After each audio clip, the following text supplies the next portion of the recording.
Well, good afternoon and welcome to Darling Stadium here in Hampton, Virginia for today's state semifinal contest in Division 3A between the Phoebus Phantoms and the Bruins from Blacksburg, Virginia. This is Frank Edgar coming to you with Wube Gabray here on a sunny Saturday afternoon here in Hampton. A little crisp out there today, but the field's in great shape. The teams look like they're in great shape. What do you expect, Wube, out of this matchup? Well, I hope, as advertised, the Blacksburg comes in. They've been on a hot streak in the playoffs. Hopefully, we'll see a great game. They have a very intriguing prospect in Colton Beck, the junior running back, who's putting up great numbers. He's the 100 and 200 meter champion in the outdoor track meet from last year. So, we'll see what he can do. He was 1,900 yards rushing, 35 touchdowns, and he's going to be tough to stop. Well, track meet is a good word to use because if it turns into a track meet, Phoebus could be on the short end of this game. You mentioned Colton Beck. Beck with half of his yards in the last 3 games of this year, the 3 playoff games, including one over 400 yards that first game against Lord Botetourt. So this young man is an intriguing matchup for the Phantom defense. We've talked before the game a lot. We've watched both teams. Beck is a good-looking runner, tall, about 6'1", 6'2", 180 pounds, but extremely quick. Won the 100 and the 200 in the track meet in Division 3A. Yeah, he averages 8.9 yards a carry, Frank. So he can definitely tote the rock, as they say. So he's going to be tough to bring down. I mean, again, we're not familiar with the western part of the state, so to try to compare who they playing against a Phoebus team, it's hard to do that. But from what I can see on film and what the stats say, this should be a very intriguing game. Well, it's going to be a good matchup on the lines, and the Phoebus defensive 7 are really going to have to stop Colton Beck. From the Phoebus side, they've got a couple of players dinged up, including Jonathan Gregory. We're concerned about his ability to play free safety. I don't think we'll see him at receiver today, but we'll see him at free safety, and he's going to be an important part of that last line of defense if Beck gets through the line. Yeah, he's going to play. Surprisingly, he's going to play. Charity's also banged up. There was some questions if Jackson was going to play, but they're all going to play. They're all suited up and ready to go. So if they're on the field, it shouldn't be an excuse. They're just going to go out and play. Well, we were fortunate enough to speak with Mark Fault of the radio station out in Blacksburg. I want to thank Mark for talking with us and giving us all the information. He also made an appearance today on the Virginia Preps radio show with Matt Hatfield. And, Matt, thank you for all you do for us. Absolutely. But talking to Mark and then talking to the young coach, Thad Wells, for the Blacksburg, they feel very comfortable coming in today with even though they've had to come 6 hours east. It's the easternmost game they've ever played, but they feel very comfortable. Yeah, well, the kids, like he said, the kids don't know much about Phoebus and the history. The coaches and the parents do. But they're loose. They stopped in Richmond last night, stayed there for a few hours. They spent the night and came down here. So they're loose. They're ready to go. And them maybe not knowing the history of Phoebus might actually go to their advantage. So again, this should be a great game. Hopefully both teams come out to play. Well, there's a great comment from Thad Wells talking about his young players. They're not familiar with the Phoebus Phantoms because many of them born just a few years before Phoebus won their first title back in 01. 01, right. So, like he said they don't know much about the history, but, they don't know much about it. And like I said, that could be a good thing. Just go out there and play ball and see what happens. Well, for the Phantoms, we talked a little bit about the line, but in particular, Marcus Tate's got to have a good game. Peyton Ryder's got to have a good game. And Keyshawn Battle Patterson, big man on the defensive end spot. What do you think? Well, I mean, as a defense, in particular defensive line, when you see a running back that comes in, it's like Miltier last year, a 2,000-yard runner. When you have a running back that comes in and has 19 yards again, 19 yards on the season, I mean, your eyes light up. For Peyton Ryder and Tate, they want to step up to this challenge and see if they can stop, guys like Colbeck and Johnson at quarterback. Well, Beck's the tough one. He's obviously very, very comfortable in coming in here. He's been on social media a little bit and maybe providing some inspirational quotes for his opposition today. I'm sure Peyton Ryder is following closely, and he'll follow him the whole game, trying to catch him before he can break the tackles. Well, he's the key. They have to stop him. And, Johnston, I was looking at some past film on him, and they actually started out as a spread team. So they were actually throwing the ball more. And then Beck went off, and they started, utilizing him more. So they might mix it up. So Phoebus has to be ready. Well, and I hope they are. The stands are still filling up here. It's a little bit of a smaller crowd than we expected here at Darling Stadium, being a home game for the Phantoms. The band is here, and so we hope to have a little larger crowd. Certainly, the city of Blacksburg is well represented on the far side of the field. we're enjoying the national anthem here, and we've the Phoebus band performing that. So it's it's. I heard the Blacksburg radio talk about the history of Phoebus and the former players. Me and you living here, we almost forget about how rich the history was. I mean, not even going back that far, even 15 years ago. The Taj boys, the Xavier DBs. We can go down the line. It's just, when you hear from another crew coming in, it's almost mind-boggling how many great players we've had. I mean, we see them every year and all the time. We kind of forget how many great players that Phoebus has had. I almost forgot about a DB, embarrassingly. I forgot he was a great player. So, again, they're getting familiar with Phoebus, and we're also getting familiar with Blacksburg. And that's why these games are so intriguing, Frank, when it gets deep in the playoffs, because you don't know much about your opponent, and you just want to see a good game and see how these players translate from everything you read.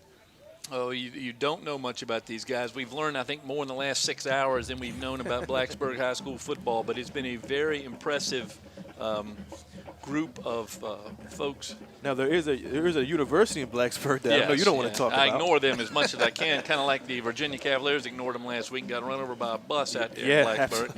Which is, according to the coaches, only about 2 or 3 miles from the campus, as Blacksburg High School is. So I'm sure they've been to a lot of Tech games, and in fact, their defense is geared to the Bud Foster system that they run over at Virginia Tech. So, they're well represented as far as Tech. There are a couple coaches, and, of course, the AD at Virginia Tech, Whit Babcock has a son, Drew Babcock, who I'm sure we'll be calling his name a lot. He's a linebacker on this Blacksburg High team. And the former AD out there also has a son on this team. Yep, Jim Weaver. Jim Weaver, the former AD at Virginia Tech, has Craig Weaver. His son's on the roster. So, they're well represented at Tech. There's a couple coaches that are on the team as well. So, I'm sure they're over at the campus a lot, getting a lot of philosophies from them. Well, I think at bottom, there's a lot of stats. We could go all day on what Colbeck has done in the playoffs. At bottom, it's going to depend on whether Beck can get through the initial hit by the Phantoms. And the holes I saw on the videos that were being open for him, the offensive line can pat itself on the back. They play a strange offensive line. They have one tackle on one side of the center and then 2 tackles or 2 guards and a tackle on the other side, so it's an offset line. And they have this kid, Tyquest Terry is another one we're going to have to watch today. The Phantoms certainly will keep their eye on him. And if Gregory's slowed by that arm injury, that shoulder injury from last week, if he's slowed at all, it could really cost the Phantoms if they get Terry behind the defense. Him, Terry, or Beck breaking it through. I mean, it's going to be tough for Gregory to make the tackles. And like you said earlier, they have to hit Beck early and often. He breaks one, he's going to use that 100-meter speed and get in the open field. So they have to hit him early. And folks, when we talk about Colton Beck, and we could talk all day on him, but 971 yards in 3 playoff games, 13 touchdowns in 3 playoff games. He's had yards. He had a 400-yard game against Lord Botetourt 3 weeks ago. So he's playing his best. But the Phantoms, they're not playing as well as maybe we think they should. Right. But what a defensive performance this year by Phoebus. They're only giving up 7.8 points a game. And 2 of those games, a 44-0 loss to Hampton, Division 5, and a 15-0 loss to Woodside, Division 6. You take those teams out, and the other teams have scored the most has been 8 points. Wow. So they shut out Lakeland last week in a high-powered offense that came over here from Suffolk. They literally shut down Lakeland. Yes. They give up 103 yards on average all year long on defense. So I expect to see the Phantom line and the Phantom linebackers try to hit Grant Johnson, the young quarterback, and try to hit Colton Beck, the running back, and try to make them know that they're here in Hampton, remind them where they are and who they're playing against. This is not this is a team they haven't seen in probably in their season, this style of football. And with the tradition that Phoebus brings on the field, I think we're going to see, hopefully we'll see some of that add to Phoebus' strength today. Again, like you said, tradition and pride. They have to bring that along. Like, they're the only Hampton team left. So everybody, this should be, the city team, so to speak. Everybody should rally around them and root for them in the playoffs. Well, it looks to me now the captains are coming on the field, and the young men are finally going to get to see Keyshawn Battle Patterson, Isaiah McNair, the quarterback, Peyton Ryder, the linebacker, Marcus Tate, the lineman with the linebacker's number. And, of course, the last captain out there, Jalen Holloway, who they're going to see first, the fullback. McNair's got a lot on his shoulders this afternoon, Wube. Not one of his better passing performances last week. But again, a guy who leads his team and he gives the ball to the guys that need it. Yeah, we were talking about him earlier, how he was out, and Rodgers came in for him when he got injured earlier in the year, and now he's a starter in the playoffs, and he hasn't had the great playoff run as we would like for him to have in the playoffs, but he's been steady. Nothing to make the team get in that much of a deficit. They've had leads throughout the whole playoffs, so as long as he doesn't make the mistakes that quarterbacks make that damage their team, he should be okay. Well, here come the captains for the Bruins. It's number 74 is Brad Shelton. He's a little fella, 6'3", 365 pounds. You got number 75 out there, I believe, Micah Perkins, the senior. He's on both offensive and defensive lines. Number 3, Justin Snyder, and number 27, J-Rob Hudson, whose name will be called this afternoon as well. So 4 young men for the Bruins to meet the 4 captains of the Phantoms here. We have a officiating crew from the Piedmont district. We've lost our tag on that, who they were. Maybe we can get somebody to pick that up from Jim. I know he likes to keep those. I think Jim Schaffner, of course, the voice here at Darling Stadium, and has helped us a great deal in putting on these games for you. And I want to thank Randy Bagoli, who's with us this afternoon to help us with the sound, and of course the ever-present Steve Fryer, who's been with us for the last few weeks when we've done these games, just the 3 of us. We got Braxton as a consultant over here Braxton, to help us out. Nate Braxton has helped us as well, and as the game gets more vocal, you'll hear more from him as we go through. So the Phantoms at 11-2, and the Bruins at 8-5. You think about a 5-5 team has come through the playoffs swimmingly, to say the least. The Phantom and the Bruin players meet. We're waiting to see if Jim Schaffner uses the word Bethel today. Of course, the Hamptons, Bethel High School, or the Bruins as well. So here come the Phantoms.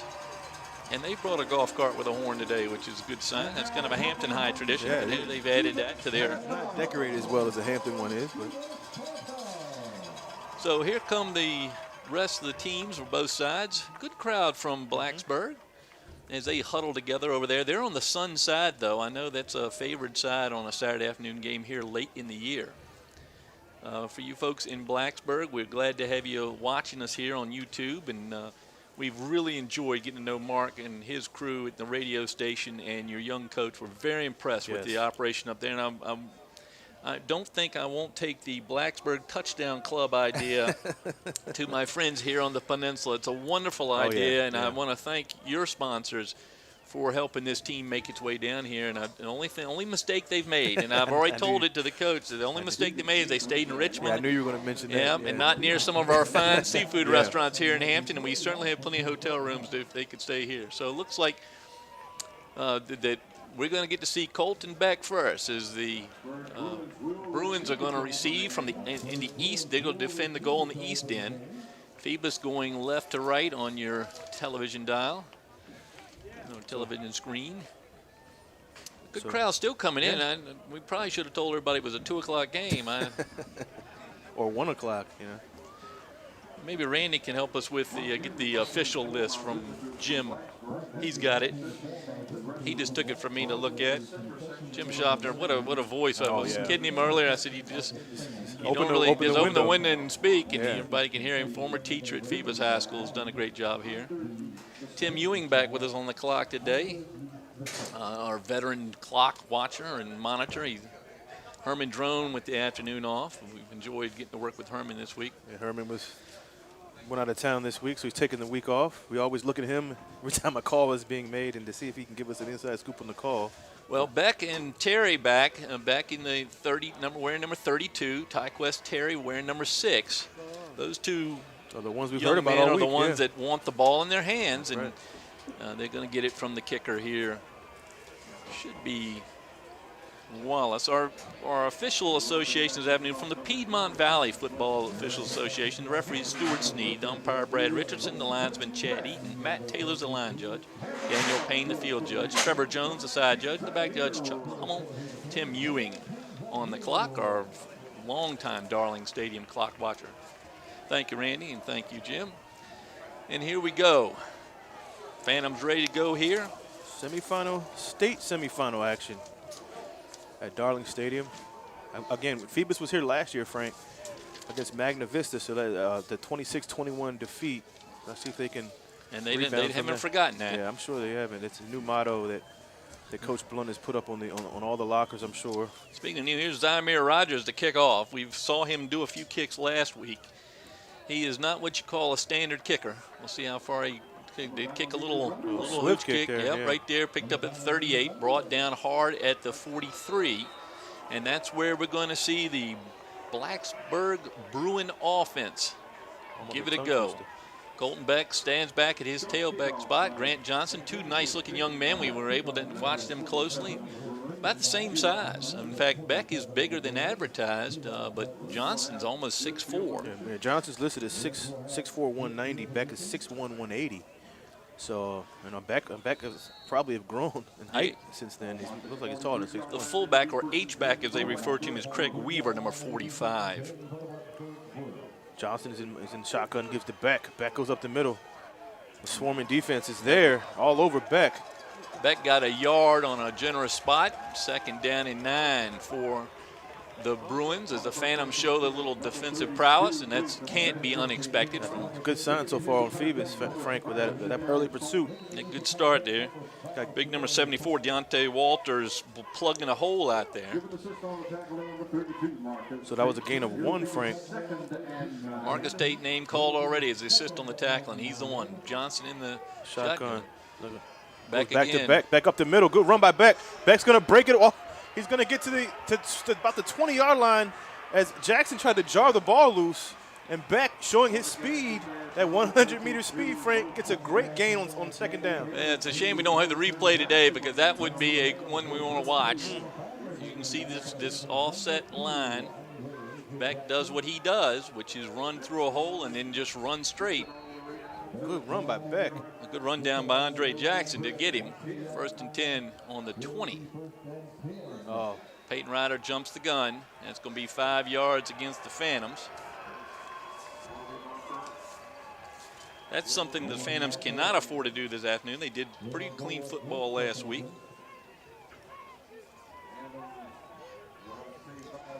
So 1st and 5 now. It's going to be at the 20, Frank. 1st and 5 from the 20. You can see Micah Perkins is the tackle to the right of the center. The center's number 70, Matt Elliott. And then the rest on the left-hand side. Johnston back to Beck, up the middle. Another nice hole.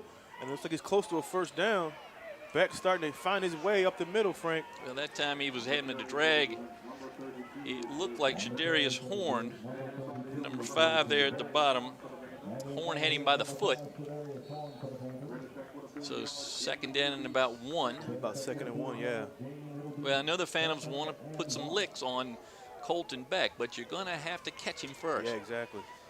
And we talked about that first initial hit. You got to wrap him up because he can use that speed once he gets in the open field. And that's what he showed in the run a few times ago. Johnston's in the shotgun. He's going to probably stay there most of the day. Gets back to Beck. Beck tiptoes and gets the 1st down. He's going to go inside the 10-yard line. Well, good block on Peyton Ryder that time. Ryder hung up close to being a hold on the right side of where Beck slipped through there. This Charity's going to limp off. Looks like Tyler Nelson. We haven't seen him much on defense. He's going to come in for Charity. Damian Charity is banged up last week with a foot injury. So Blacksburg on the move. Johnston at the 6-yard line with Blacksburg. Goes back to Beck. Beck tries to go outside but cuts inside. Beck that time stopped by Darrell Bryant. And it looks like big number, was it 88? It's like McKenzie. McKenzie on the tackle. So 2nd and goal from just outside the 4-yard line. You'll see Blacksburg in this formation most of the day, Frank. Johnston back to back, flag on the play. That's going to be a penalty on the Bruins, I believe it is. A point back. Yeah. Good call, Frank. So a 5-yard penalty there on Blacksburg. Moves them back. So now you have 2nd and in just outside the 9-yard line for the Blacksburg team. Tyquest Terry, the receiver out here to the left. Haven't thrown to him yet. It's been all runs by Beck. And this is what they've done in the playoffs. There's no need to throw. Right. Phoebus showed blitz, and they get out of it. The H-back right up behind the left guard. Johnston, back to Beck. They love this play up the middle. Beck gets tackled. It looks like Peyton Ryder got him by the shoelaces. He jumps maybe about 2 yards on that carry. A good trap on the right side that time. Created a little bit of a hole. Here comes DeQuandre Edwards in. Comes in for Tyler Nelson. It's going to be a huge 3rd and goal at the 5. So, and Phoebus wants to stop right here to start this game right, get the stop. So good drive by Blacksburg, but that penalty pushed him back on the illegal procedure. Johnston fakes the back. This time he's going to roll out. He's going to have to. He's Marcus nowhere Tate. To go. Yeah, Marcus Tate got him that time. No room for Johnston. And if you're Blacksburg, you kick, right? Well, now they have a very good kicker. And that's what they're going to do. They're going to go with the kick. This is Camden Wise, 6'1", 155-pound junior. We watched Mr. Wise warm up from 37 to 40 yards away and make most of his tries. So Blacksburg trying to move ahead here in the state semifinal on December 3rd, 2016, Saturday afternoon here at Darling Stadium in Hampton. Camden Wise on, out of the hold of number 1, Luke Goforth. Nice snap. Kick is up. He's been kicking them from 40 in pregame, so I know he's going to make that one. He made that one. So the field goal is good. So good news for both squads as Blacksburg gets on the board with 3. And the Phantoms don't give up but 3. Yeah. You're talking about a team, Blacksburg, that defeated Lord Botetourt 56-34, Brooksville 63-35, and Heritage 24-17. So their closest game was the 24-17 quarterfinal game last weekend. Against Heritage, yeah. The other weakness, the only weakness we really saw in what Colton Beck has done in the playoffs is he mishandled the ball a couple times last week. Yeah, he did. Had 2 fumbles against Heritage of Lynchburg. And I know the Phantoms at that time couldn't get their helmets on him. They're going to have to catch him. Man, he runs the 100 and the 200. So he's the Usain Bolt of Division III in the Commonwealth of Virginia. And you don't see many running backs, though, Frank, win the 100. Most of them are receivers. Correct. So he's a running back. So he's used to contact, which is very rare for a sprinter to want contact. He bounces off the contact and keeps it going. Now, Wube, this is where we see something interesting from the Bruins. They started the season doing a lot of onside kicks and doing some fancy stuff is how I read the articles I was looking at. And then after they were 2-4 with that, and the players and the coaches kind of got together and said, let's buckle down a little bit. The Phantoms, victims of an onside kick last week, are not taking any chances. But I would expect the Bruins to kick it away. They've found that has worked best for them. Of course, they haven't faced an offense like the Phantoms of this power type of offense yet. So Wise with the kick. He's got Jackson and Pope. And he can kick it, folks. Yes, he can. Remember, in high school, it's automatically down when it gets to the end zone. And he kicks it. It's going to go to Jackson. Jackson does not touch it. I thought he did touch it, and it's going to stay at. He's going to have to pick it up at the 1 yard line. And that's Jackson. Is that Jackson? Yeah, Jackson picks it up at around the 12. As the ball just stopped at the 1 yard line. It looks like he's going to try to let it go out into the end zone, but it didn't go out there. Jackson's got to make a better decision on that. That's just a little, maybe some early semifinal nerves from Andre Jackson. But that just makes the offensive drive more impressive. They started their own 12-yard line, do the Phantoms. 3-0 Blacksburg here with 8:26 to go in the first quarter from Hampton. Let's see who they start out with at running back, Frank. Looks like it's going to be. Well, they got Holloway, and it looks like going to be number 15. It's going to be 12. It's going to be Fleming. Who's going to be the running back? Yeah, that's right. Fleming, Daquan Fleming, who got the start last week. We puzzled a little bit. But Fleming behind Jalen Holloway, though. That's a different combination that started last week's game. Holloway, the big fullback. Hargrave goes in motion. They're under center. Holloway is in front of him. And Fleming gets the ball, and it's a good run by Fleming on the first down. Up over the 15 and the 17-yard line is Daquan Fleming, the junior, 5'10", 180-pounder. Van Gelder's number called. Rick Doyle. And Rick Boyle, Sorry, Boyle, I'm sorry. Boyle, Rick Boyle. He plays the bear position. A defense modeled on Virginia Tech's current defense. So they gave him 5 on that one. 2nd and 5 from the 17. Hargrave goes in motion once again. McNair's going to throw to Hargrave. Incomplete. Oh, Jackson actually was in the intended receiver. Both of them were in that area, Frank, but it's incomplete. I'm not sure Jackson knew he was the intended receiver on that play. And, again, a little confusion out there with Andre Jackson. I think he was going to Hargrave. He went in motion and stopped. And Hargrave's a guy we talked about earlier with Mark Fault and with, I guess it was with Mark of the Blacksburg radio station. Hargrave's a guy that could really break this game open. Yes. Hadn't played much of a role in the playoffs, but he is a incredible talent. So it's going to be a 3rd and 5 from the 17. This time McNair's in shotgun. He rolls to far side. He gets pressured. He's going to throw it deep, and it's going to be picked off by Blacksburg. Throw it right to number 21 on Blacksburg. He's still on his feet. And he's going to get all the way to, he's going to fumble at the 1 yard line, but interception by Blacksburg. That's Jordan Shockley, who had a couple interceptions in the playoffs just last week. And just it's really just mindless plays by the Phantoms so far. The kickoff return was not a good one. The incomplete pass, and that was just a duck over the middle, and Shockley could have put down his cup of coffee and waited for that. Luckily for him, he fumbled and didn't go in the end zone for a touchback. He fumbled at the 1 yard line. Well, you're not going to beat a team when you give them the ball first down and goal on the 2. And Phoebus does this all the time, it seems like, Frank. They have slow starts, and they cannot afford to have a slow start against this Blacksburg team. Painfully slow start there. So it goes Beck gets the ball, and he's close to the end zone, but he did not make it. He may have gotten in, but no, they call him down short of the line, of the goal line. At his feet, number 84 for the Phantoms. Purdy, a guy that doesn't get a lot of credit. Juan Purdy, but he special played teams really too. well. Yeah. It's going to be 2nd and goal from the 1. Huge defensive stuff. Phoebus jumps off sides. And that Shadarius Horn just leveled the center. The Phantoms are going to have to settle down here if they're going to win this game. They can't let this get away from them. Doesn't look like there was a call on that, though. I don't know. There was a little confusion at the line. Maybe the ball wasn't set, but they didn't call anything. It's still 2nd and goal from the 1. Johnston in shotgun with Beck. And this time there is a flag. And that's on. Looks like it's on Blacksburg, so they take themselves off the goal line, back behind the 5 now.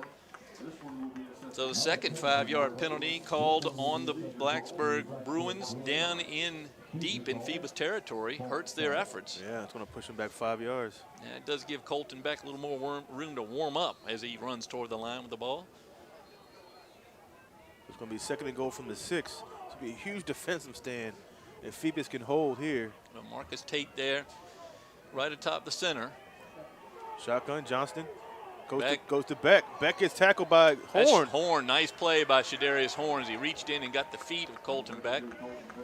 And he was going to be met there by, looked like Peyton Ryder. Yeah, if Horn didn't get him, Ryder would have gotten him and wrapped him up. So a 3rd down, and you're right. Big defensive series for the Phantoms here. We're still in the middle of the 1st quarter. It's 3-0 Blacksburg. The mistake by McNair has given the Bruins the ball on the 2 yard line. Now they're at the 4. Maybe just a 3, I guess. It's 3rd and goal from the 4. Johnston. That same rollout play. He's going to roll. He's going to give it to Beck, and Beck is open. Touchdown, Blacksburg. Wide open. That time, Phoebus is number 8, not able to get over and close. So that's on defense there. I've lost my. Was that? That's it was DeQuanda Edwards. Yeah. And not able to get over and cover the man. Ryder had forced the quarterback to throw, so a little pass. So another costly turnover for Phoebus turns into easy points for Blacksburg, so it's 9-0 now.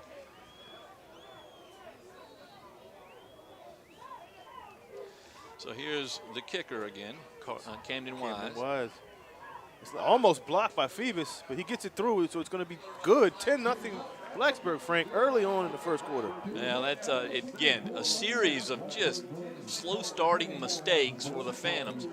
Puts them in the hole 10-0. They are not an offensive juggernaut by any means, so they're going to have to tighten up a little bit here and play better. Dickie Van Dyke, the assistant coach, longtime assistant coach, out talking with his special team. Well, you said early on, Frank, that special teams play when Jackson let the ball bounce.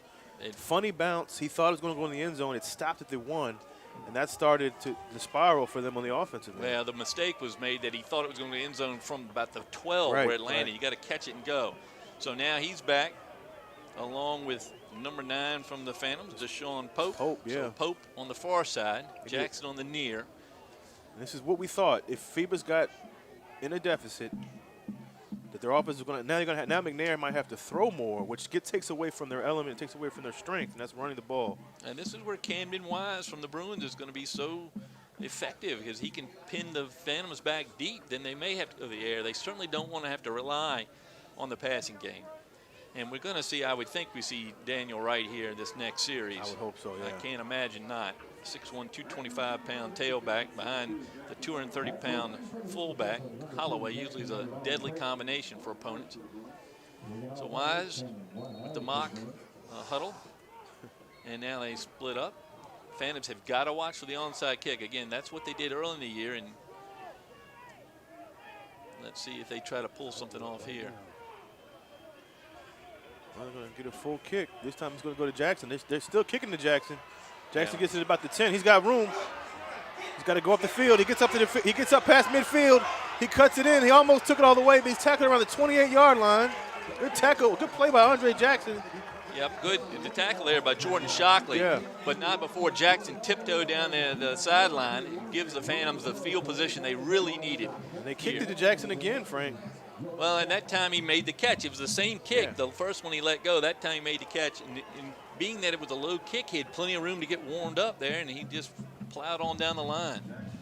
So Jackson gives them life. And here comes Daniel Wright behind Jalen Holloway. This is the combination we think is the best in getting yards for the Phantoms. So that big front line in front of the 3 behind them. McNair is going to hand the ball off and get out of the way. That's right. This goes to Daniel Wright. Daniel Wright goes to the middle, gets stopped at the line of scrimmage, still pushing through, and he gets a good 5 yards out of that. He gets 5 yards after contact. And this is where Wright it's going to be his ball game. Yeah. They just got to get the ball to him and push. This is the advantage I think the Phantoms have. Probably the only advantage, clear advantage, is just power running. That's it, yeah. Right up, and we'll see against this defense. Now, that Brad Shelton out there at the nose tackle, he and Micah Perkins combined over 500 pounds. So McNair goes back to Wright. He goes up the middle again, and he's getting looks like it's close to a first down. That time he ran over Brad Shelton, the 365-pound defensive tackle. He caught Shelton trying to come off a block and was able to get him going backwards. And Wright rolls over top of him and lands in about 2 yards past the first down marker. 1st and 10 Phantoms. So Wright's been the story right now on this offensive side. Well, an offensive line too, which we'll talk about. McNair goes back to Wright for the 3rd consecutive time, and he gets another good push. He's still moving. He's just the strongest man out there right now. And the line there was terrific. That's Jamal Wahid, Deontay Walters, Rakeem Saylor, Tim Young, Hesham Battle Patterson, who we had out there. It also looks like Cameron Wilson out there at right guard. So it's Wilson at right guard. The right tackle is Jamal Wahid, and the 2 of them got a good push behind, and Saylor at center.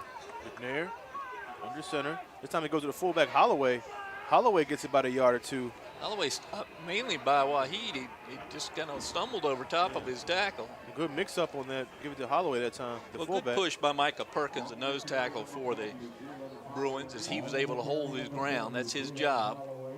He and Shelton form a formidable middle part of that defensive line. Yes, they do. Corey Jackson also, the tight end on the left side now. Jackson, good hands. Yes. We saw him score last week. So this is a key 3rd down, Frank. 3rd and 4 from the 12. 3:45 left in the first quarter. Phoebus down 10-0.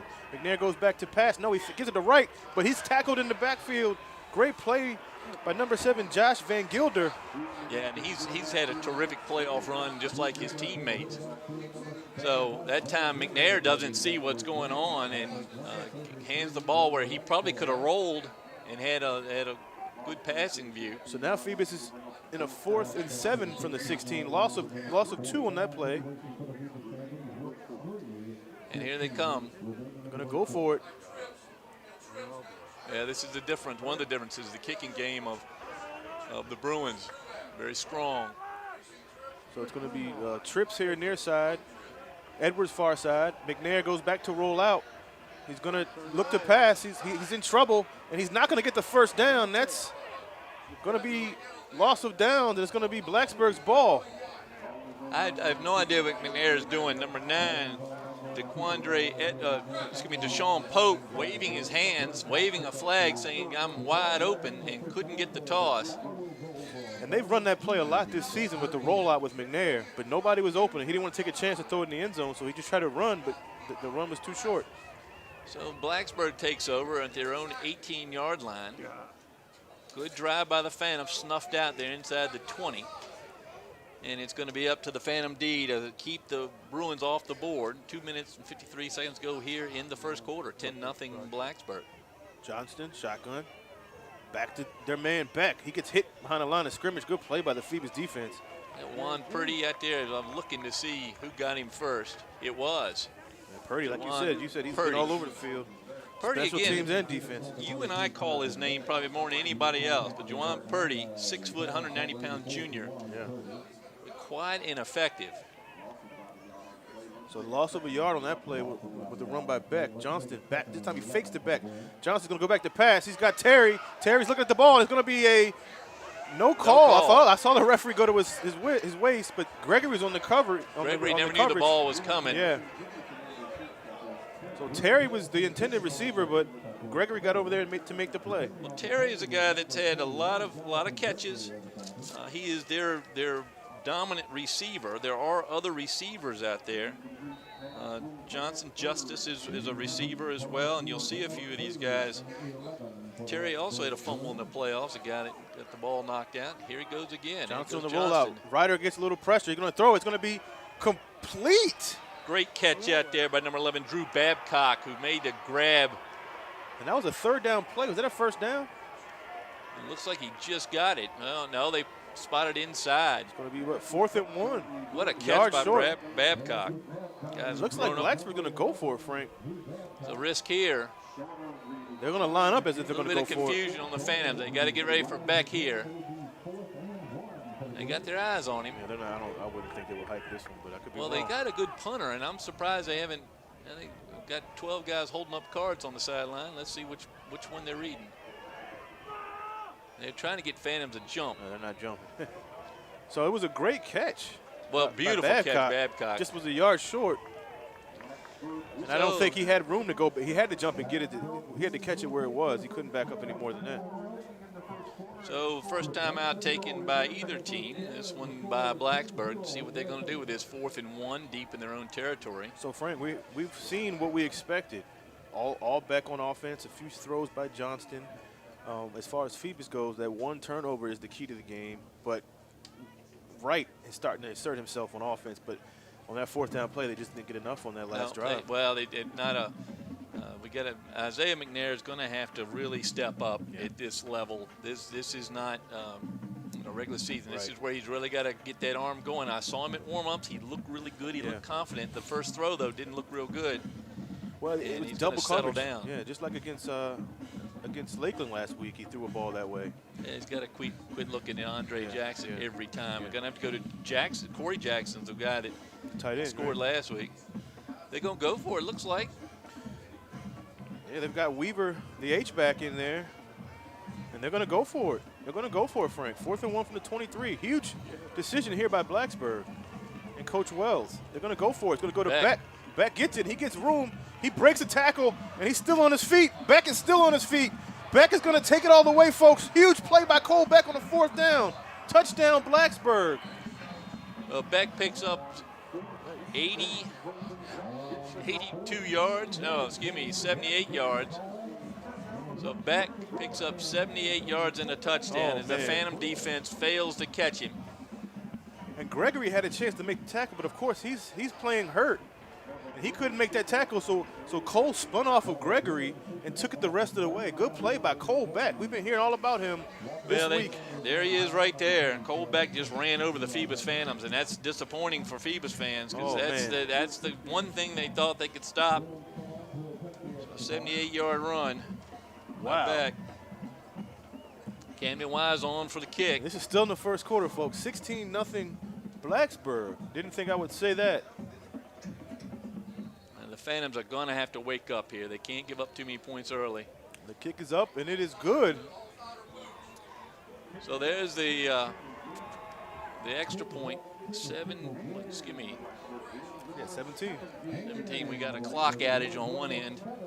17-0 Blacksburg, a minute 21 to go here at Darling Stadium in the semifinal game. The Phantoms have a lot of work to do. What do you think about the call? Well, obviously the call was a great call, but 4th and 1, what kind of confidence is that giving your team, Frank? Well, I don't think the call was, I don't think the play as drawn out was drawn 78 yards long. Exactly. But that time. But to make the call, though, to go for it on their own 23-yard line. Yeah, well, gutsy. Yeah. Gutsy. Yeah. And it paid off. I'm not sure I would have done that, but with the lead they had. Lead, right. But the Phantoms have got to wake up here. They're probably over tracking back and not letting him come to them. Again, this goes back to last year, Frank. They were down 21-0 at the half against Magna Vista. 17 now. They have a hot running back and Cole Beck who's getting his feet wet, and he's rolling right now. So. And McNair, now you're putting McNair in situations that he's not used to, he's not comfortable with, and that's the throw. So, you know, like you said, they have a lot of work to do in the second half. Yeah, or actually second quarter, uphill battle right now. So Wise, again, this is, I'm sure Jeremy Blunt doesn't forget that this is where they are dangerous with these onside kicks. And with a 17-point lead. They could be even more dangerous right here. So Jackson and Pope back for the Phantoms. They need a big run back again. Wise is not going to do that. He's going to kick it back to Jackson. Jackson's going to get it at the 5-yard line. Keep kicking it to Jackson. He's got room. Oh, and he gets stopped around the 29. The ball looked like it came out, but I think Jackson got back on. I think he did, but he's yelling at his own player now, which is a sure sign that he's not doing the right thing here. The hole was there. A little confusion. A lot of yelling up here in the booth by the coaches. So that just a little confusion by the Phoebus Phantoms. Number 35, Dominic Edwards getting talked to, but I think Jackson just went one way and Edwards went the same way. So Fleming is back in at running back. Fleming hadn't shown the power, but they've opened up the offense a little bit. A little spread action here for McNair. He's in shotgun. McNair goes back to pass. He's going to look at Pope, but no, he looks at Pope. This is Hargrave. Yeah, the guy we've talked about. So good fake to Pope. Well, Hargrave probably saying thank you for remembering I'm still on the offense. That's the first pass we've seen him catch in 4 weeks. I haven't seen him make a catch. Just a Kickerton game, actually.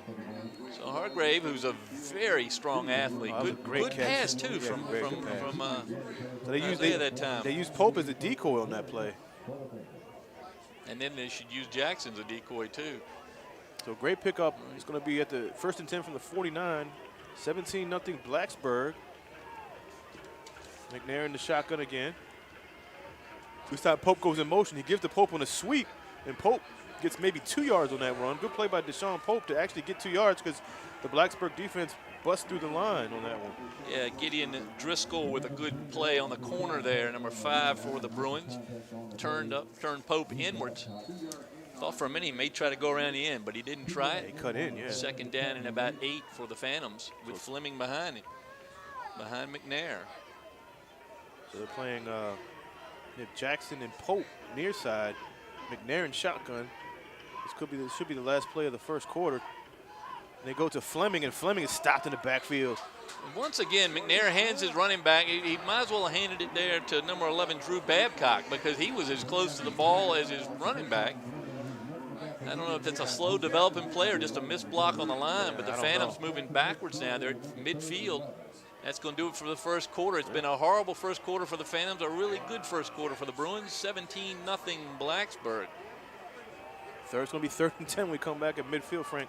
Frank, I'm not shocked because I knew Blacksburg was going to. Everybody kept saying, "Oh, they play in the western part of the state," and I didn't listen to any of that because when you come to play, it doesn't matter where you're playing or who you play. When you come to play, it's about who wants it more. It looks like Blacksburg early on wants the game more than Phoebus right now. Well, they certainly are playing together as a team better than the Phantoms. The Phantoms are going to have to tighten up here.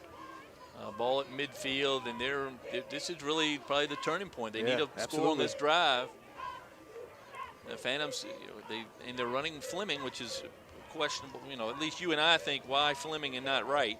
Both of them get a chance. Both of them have their role. And they know they have to deal with Beck on defense, so they have their hands full for sure the rest of this game. As you see the great leadership in Marcus Tate, he's talking to his teammates, calming them down and saying, it's still early, we still have a chance, just keep our heads in the game. And I still think Tate's the key. He and Keyshawn Battle Patterson on the line. Really important that they start getting a hold of Cole Beck. Somebody's got to hold on to him. So here's 3rd and 11 for the Phantoms from the midfield. McNair goes to Jackson on the reverse. Jackson's going to use his speed. He's not going to get on the outside. Good tackle by the Blacksburg defense. That's Rick Boyle, who was not fooled a bit. No, he was right there. Oh, nothing for Jackson.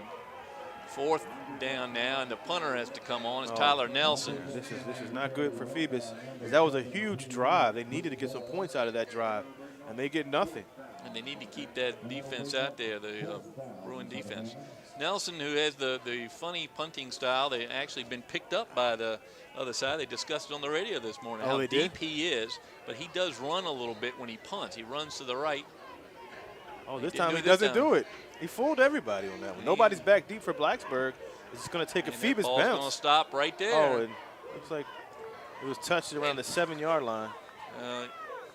But a good coverage Bryant. down there. Yeah. So nobody was there to recover it. They just wanted to let it roll. I mean, in Blacksburg's situation, they don't want it to cause any problems with the special teams, so they just let it go to the 7-yard line. Kareem Wilson falls on that. Yep. And the ball's going to be spotted at the 7. So here comes a test for the defense. Oh, big new big quarter, test. but still the same deficit. And the defense, like it's done so many times for the Phoebus Phantoms, has got to turn this game around right here. Absolutely. Well They're said, going to have to touch and then lay wood on Colton Beck.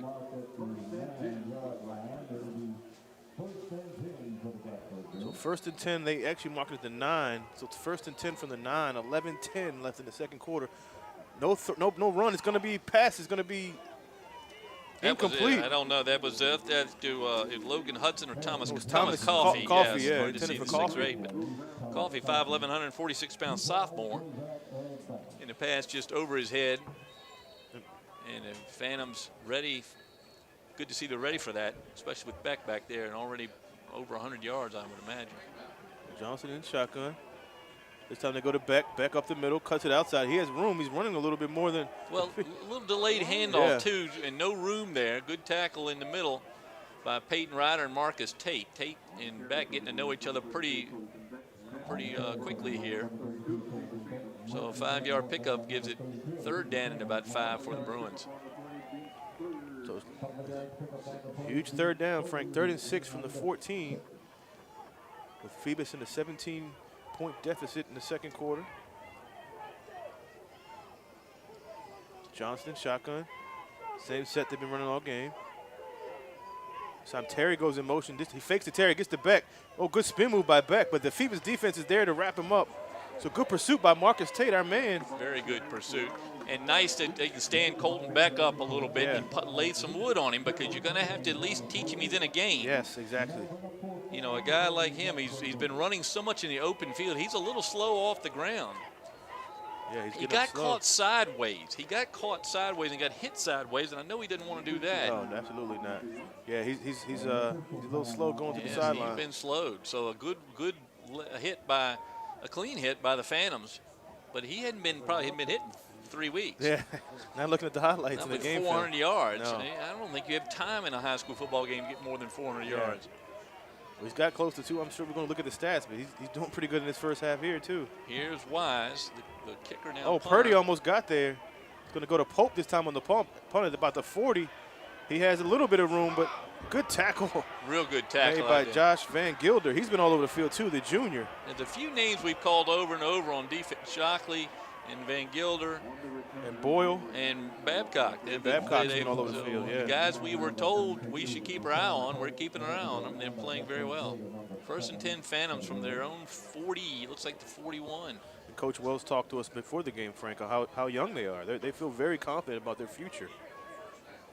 Yeah, he was very pleased with his team. They're going to Division IV next year, and he didn't seem to bat an eye when that was mentioned. He's got to deal with Salem up there in that area, up in the western part. Well, here come the Phantoms. Jalen Holloway and Daniel Wright behind him. So they're alternating with Fleming. For the reason we have not gotten Jeremy Blunt to explain it. But Wright, the junior tailback, 6'1", 225 behind Jalen Holloway. Goes back to Wright, right up the middle. Good run by Wright. He can get 5 yards on a push and a fall down, Frank. He falls down and gets 5 yards. Just almost to the 45. A second and about 6 for the Phantoms, and they stay in the formation. They're not going to switch that formation much. No reason to. Rakeem Saylor, the center. They gave him 4, so it's going to be 2nd and 6 from the 44. Hargrave in motion. Goes far side. McNair. Back to Wright. This time Wright goes up the middle again, and he gets another 3 or 4 yards. So another huge third down coming up for Phoebus. Well, Van Gelder with another good tackle, but he couldn't slow down Daniel Wright with so much. Well, not a good spot at all. So 3rd and about 3 for the Phantoms. But Van Gelder saves the first down. This is Phoebus hasn't been good on 3rd downs. Van Gilder, I want to be sure we get that right. G-I-L-D-R. Van Gilder. Josh Van Gilder, a 6'1", 170-pound junior. He's playing big here for the Bruins. Yeah, man, Babcock have been all over the field. So it's a different formation for Phoebus as they go back to Wright. Wright goes up the middle, gets a good run and a first down. That time, Van Gilder is going to leave some bus fare because Daniel Wright carried him. He carried him about 2 or 3 yards. Yep. Yeah. Boy, what a spot. Yeah. It's almost like where Wright lands, they move it back a yard. I know. But it's a first down from the 45 of the Bruins as the Phantoms doing what they should have done all along. Yeah. Just run straight ahead and push these guys back 3 or 4 yards at a time. See if they can stop it. So same formation here with Holloway and Wright in the backfield. Beck clearly is slowed, by the way, on the sideline. I'm watching him. They go Wright again with a good run. Wright is the power running game. Is that we were wondering why they haven't used Wright more, and this is a great run by Wright. First down for Wright. 11-yard pickup for Daniel Wright behind a fullback and a big line. Saylor with a good block that time. That's Tim Young at left guard. The right guard is number 55. It's Cameron Wilson, 54, I believe, at right guard. Tim Young is 6'4", 320. You know, going against Jamal Waheed at right tackle. So they've got some big guys in and played together well this year. Let's see if the Phantoms keep doing it. McNair, Blacksburg showing blitz. McNair gets it to Wright, and Wright again gets about 4 or 5 yards on a lay down. A little delayed handoff, though. Maybe a little crisper would have gotten a few more yards. That time the whole closing is Daniel Wright got the ball, but he carries it up. This is the Phoebus football that I'm used to seeing. Just giving it to the I formation, and they just give it to him. What a spot. Yeah. They're losing yardage. They're losing yards on the spot. So 2nd and 8 for the Phantoms. Maybe they're measuring right from the top of that high sock. 2nd and 8 from the 32. I formation. Have not thrown the ball at all in this drive. Back to Wright. Wright goes far side. He takes a couple hits, and he's still moving. He's still on his feet. Not going down. No whistle's been blown yet, and he gets another 3 yards. The spot is now, the guy has got him down on the 30. Oh, what? Did they blow the whistle? That is a really bad spot out there. As they bring him back 3 yards. So an early whistle by the side judge brings him back. The linesman, excuse me. So 3rd and about 6 for the Phantoms. This is where Hargrave has got to be getting the ball. Barry Hargrave, a sophomore, 6 foot, 175-pounder. Number 4 goes far side. Near side is Andre Jackson. Got single coverage on both of those guys. As McNair goes in the center, he fakes it to Wright. Good block by Wright. He's going to throw it, and it's going to be incomplete. And McNair had him wide open. Jackson was wide open in the end zone. Well, both Jacksons. That was to Corey Jackson. Yeah, he was open. And it was over Corey's head and way behind Andre Jackson. McNair misses his open receivers. Timeout called by the Phantoms. Huge decision here, Frank. 4th and 6 from the 30. If they don't get it, it'll be decent field position for Blacksburg. Well, They don't have a kicker. I don't think Wallace has that range for a 47-yard field goal. Beck is still slowed down here. We'll see if he's okay. Certainly don't want him injured. Yeah, I definitely don't want that. But the Phantoms did want to hit him, and they've got to. That's how you stop a back like that. He's a slender, speed tall, guy, fast as lightning, as we've seen already, painfully. 78-yard touchdown run. But a guy that gets 470 in the first round? Something ridiculous. Yeah, in the playoffs, yeah. Well, actually, in the first two rounds, right? Yeah, no, that was the first game. Wow. He's got 900 and some yards in 3 playoff games. He picked up another 100 today. Oh, for sure. Phantoms would like to keep him right there at the even 1,000. Just 100, That's 100 it. yards a day is enough. Yeah, that's all.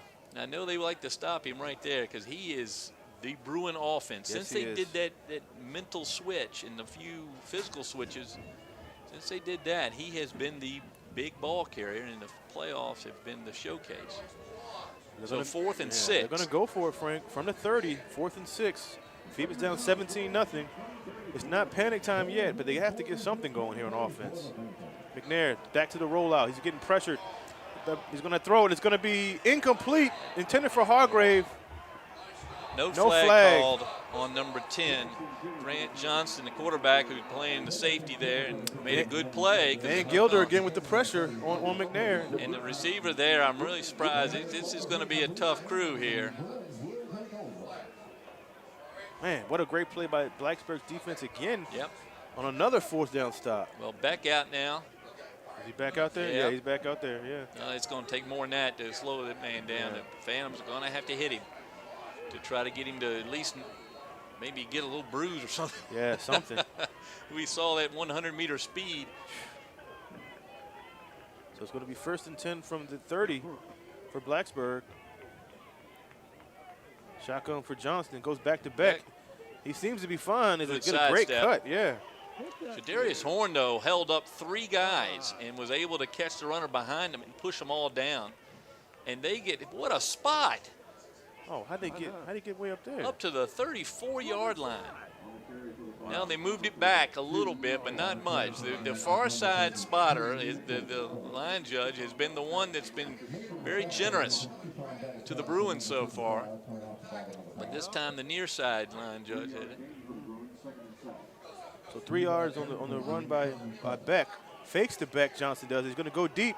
He has Terry. Terry has a step. It's incomplete. Well, it's a good defensive play by the helmet of Deshaun Pope. Yeah.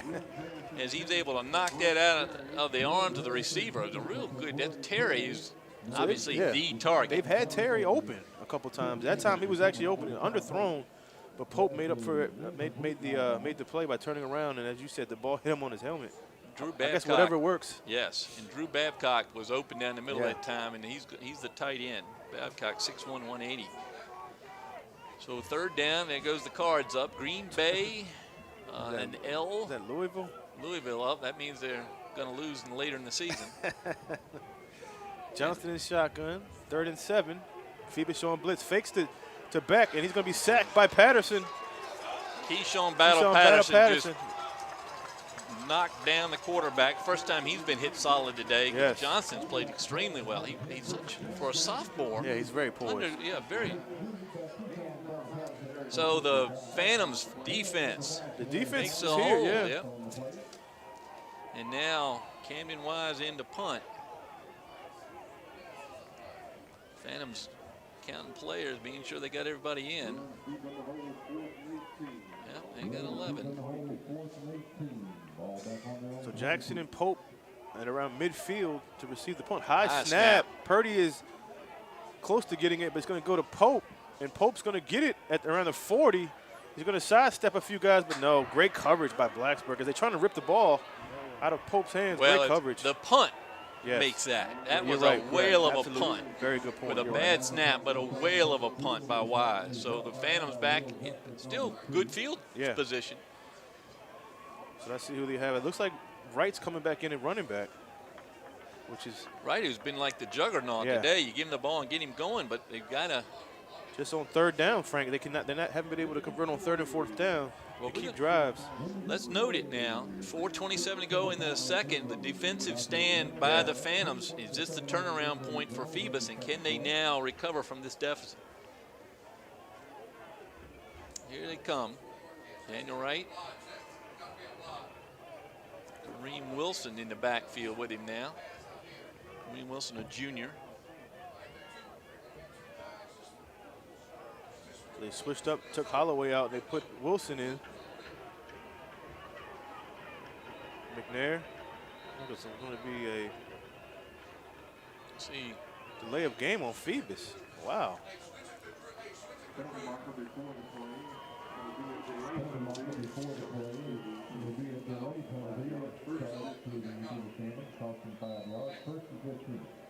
So here we go.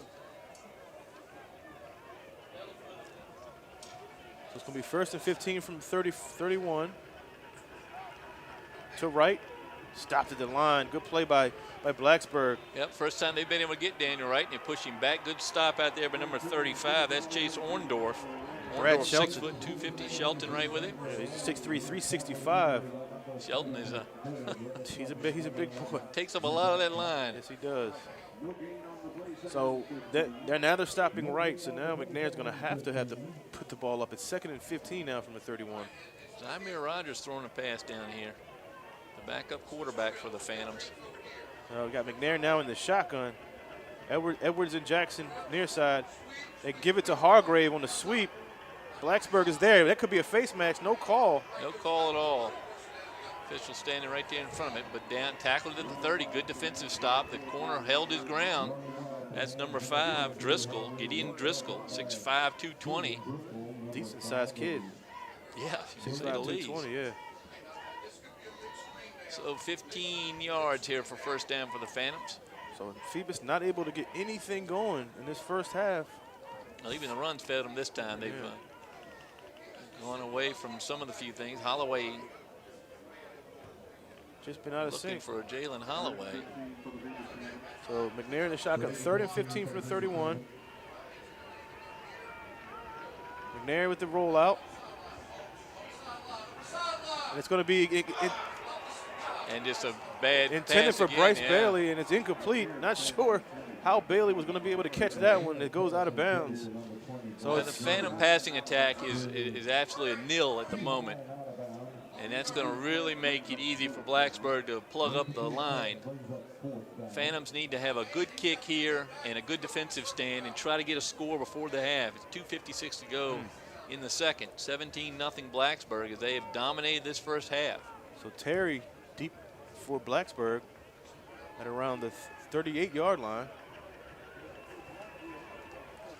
Good pump by Nelson. No, Not punt. again.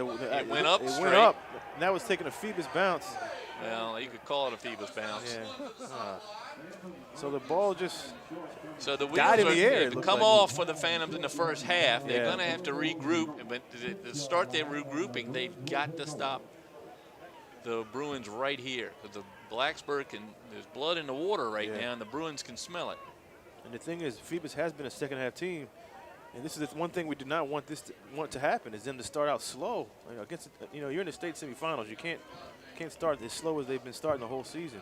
Well, let's see if Beck is full speed. He did nothing in the last series after getting hit the end of the series before that. Let's see if the Phantoms can continue to play well up front and give their offense a chance. Zymir Rogers still throwing passes down there. I think we'll see him next at quarterback. Johnson shotgun.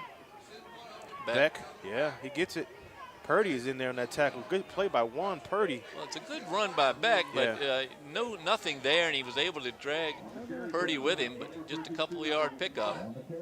But those are the plays that, actually I think that was the touchdown, the play that Beck ran that touchdown on. It was. Well, it seemed to be the same play every Same time. play, right. Well, they give him on the right side of the line where they have just the one tackle, Micah Perkins. So it's Matt Elliott is number 70, the center, and then you see the other 3 linemen to his left. they run like an H-back with Babcock. Terry with the sweep, but Phoebus is there. Good play by Purdy, and Edwards gets in there too.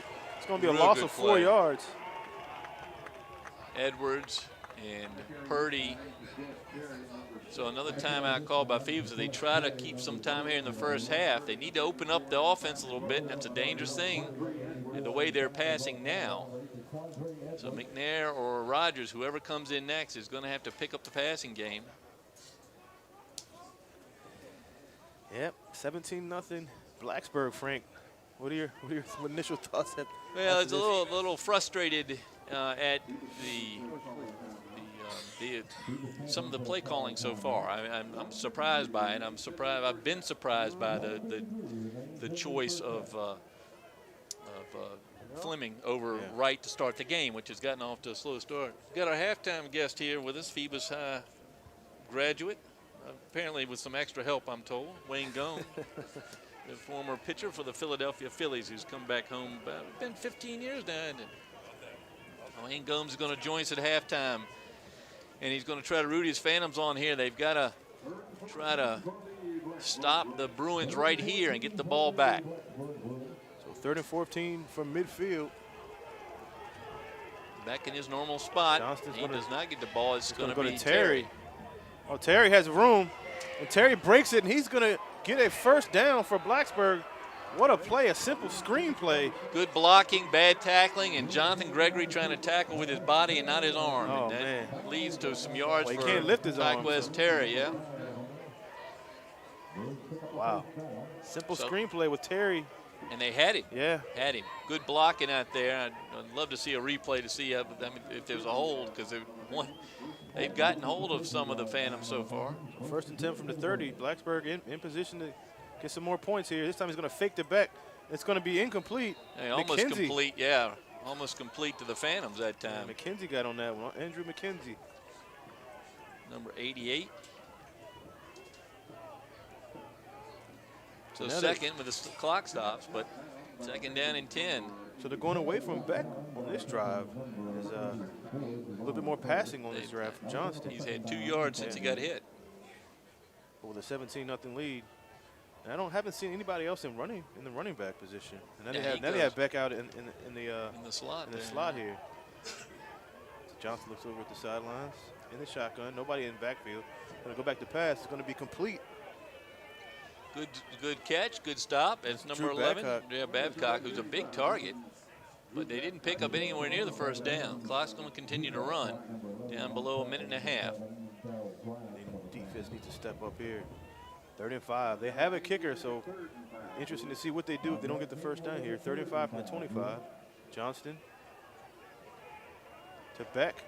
Sidesteps. Beck's going to be short of a first down, probably, 2 yards. Keyshawn Battle Patterson is really in a battle on his end of the line. That time he was able to hold up number 78. That's Corey Smith, 6'4", 230, the tackle out there. And the two of them held each other up, and Patterson able to free up his arms from the bear hug and able to get the tackle. So 4th and 2. They're going to go for it. Let's see if they really go for it. No harm here to go for it with 40 seconds of the clock working. And coach is going to let that clock go down. And the official in the back counting it down. It looks like time call. Timeout.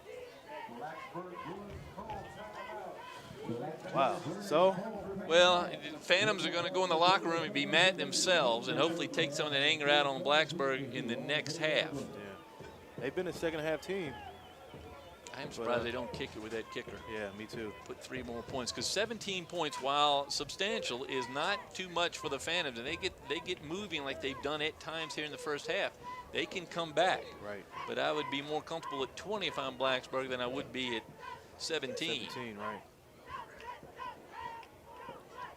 Let's see what they do. Looks like they're going to bring the offense back on the field.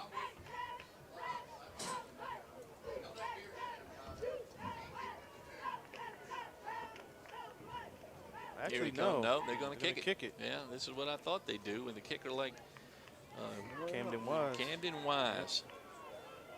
Just a junior. Probably one of the better kickers we've seen all year. Yeah. Norview had a good kicker, and Hampton's had a good one, but this guy looks more like a true football kicker. Of course, Venezuela's a soccer player with Hampton. Luke Goforth, the holder. Center is, I believe, number 45, Greg Weaver. Good snap. Kick is up. It's going to be a little short, but it's going to get through. No good. Just get by the left side. So the Phantoms hold on here and keep the Bruins off the board. 1st and 10 now for Phoebus from their own 20-yard line. So a good break for Phoebus on the special team side of things. So the Phantoms have 25 seconds, and they're going to have to try to do something. Rogers is going to continue to warm up. McNair is going to be called on to see if he can maybe find a way to get the ball handed off and get a hole for right behind. No turnovers here, please. Fullback Kareem Wilson. Wright's been the steady force they've needed on the offensive side. Holloway over on the sideline, not in the game last couple of series. Grant Johnson's playing safety, quarterback. So we got McNair. He's going to give it to Wright, and Wright's going to be stopped again by Van Gilder. He's everywhere, Frank. He really is. He's getting around his end down there, and to play again, that little hesitation, it's a little too slow. It gives Van Gilder time to make a couple extra steps. So the clock's going to run out here, I think, on the Phantoms. And they're going to go in the locker room trailing at 17-0. No, they call a timeout they call a timeout. The clock had run down, but there was a timeout called. Is there? The clock went. It's going to be at least 3 seconds back, I think, on the clock. Surprised.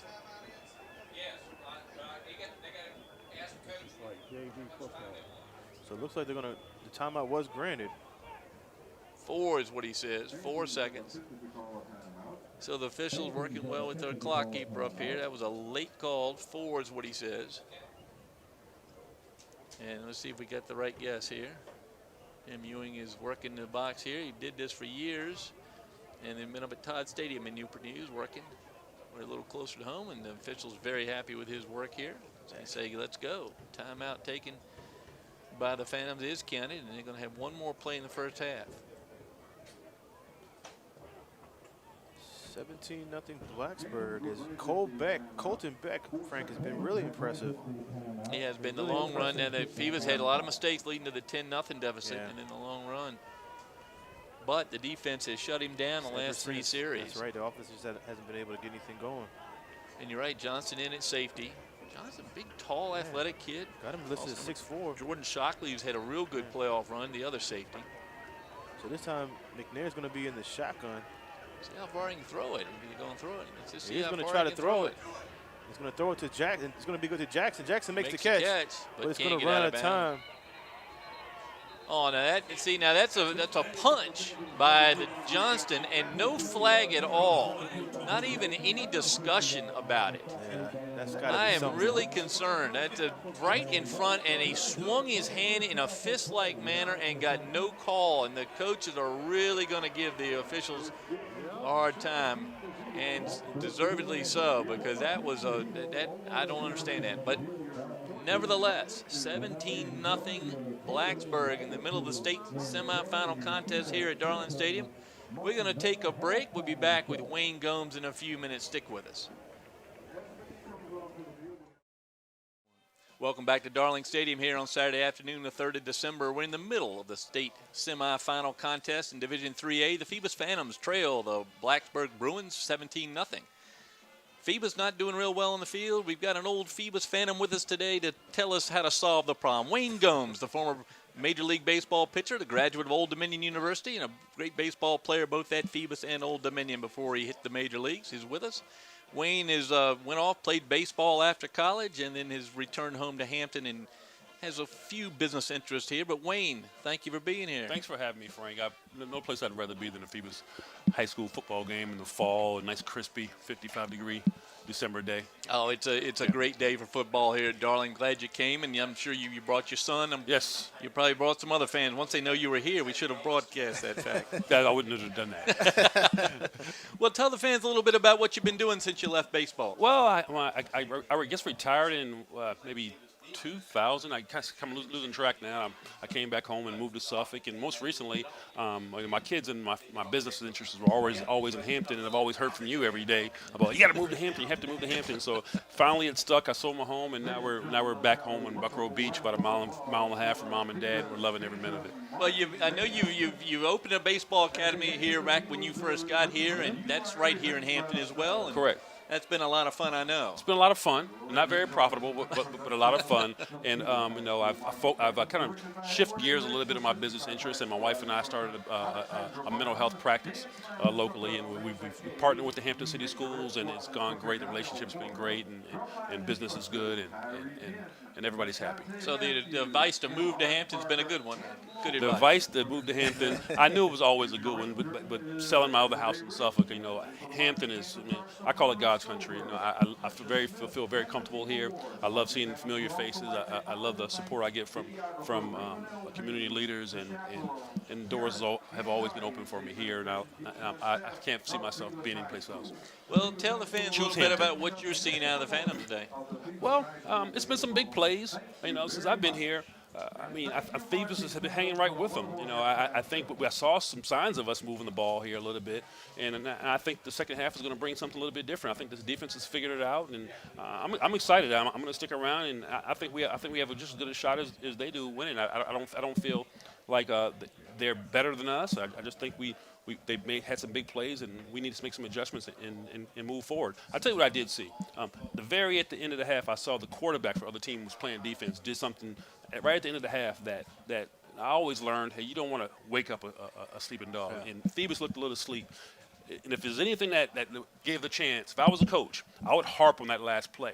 So those guys don't respect you. Yeah, they're not thinking about you. They won't do anything to you they want to, and use that as some kind of motivation. Did you see that? And you might see a team with a little bit of spark in the second half if he just relied just on that one thing. Because what he did at the end of the half was dirty. It was uncalled for. He should have been flagged for it. And if you just use that as a little motivation, you might see a team with a little bit of a chip on their shoulder for the second half. Well, you mentioned coaching. You still coaching Miles, your son's team? Miles is playing high school ball. He's got his eyes focused on going to college, and I really want somebody else to coach him for a little bit. Absolutely. I love coaching him. I will always coach him. He likes for me to coach him. We got a very good relationship now. When he was younger, it was a struggle a little bit. Me just having such high expectations, I backed off a lot. Yeah. I think I'm a lot better parent and coach now. And we're enjoying it now, and I'm always here for him. We always go get some work in the academy, and I'm looking forward to him getting the opportunity to play. I'm looking forward to him going to college. If he gets a chance to play in college, even better. I got to mention it. I know it's been a long time. I've been knowing you for a while. Right. 4th overall pick. Tell everybody what it was like to be drafted at that time, the highest in the Hampton Roads area. Well, at the time, I was just like any other 20-year-old kid. I was just excited, overwhelmed. I was going to get a chance to play college baseball.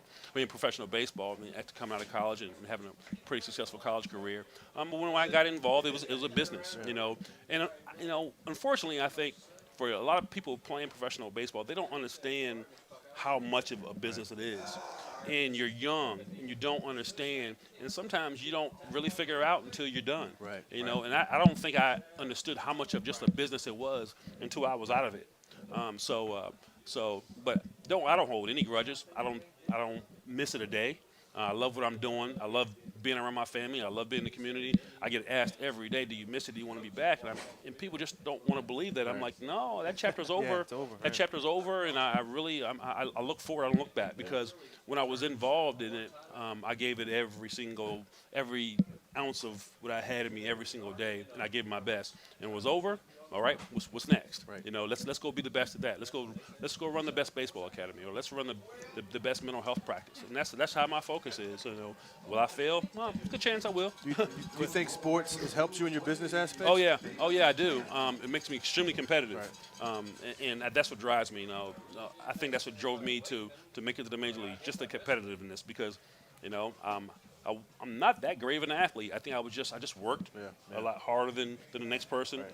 So I don't think I'm that good a businessman, but I think I'm just willing to work that much harder than the next person. So I think hard work can overcome a lot, and just that dedication and that grind to figure it out, how to get it done, and making mistakes, and having good people to lean on when you do, and give you good advice, and surround yourself by people who are smarter than you. And I think I do a really good job of that. One last question for me. Going back to our alma mater, ODU, what do you think another Hampton native, Finwood, is doing over with the Hampton baseball, the ODU baseball team? Finney's amazing. And he gets it. He's figured it out. He understands that to have a good meal, you got to have good ingredients. Right. And what I mean by that is you got to recruit. Right. We really missed that for the time in front of us.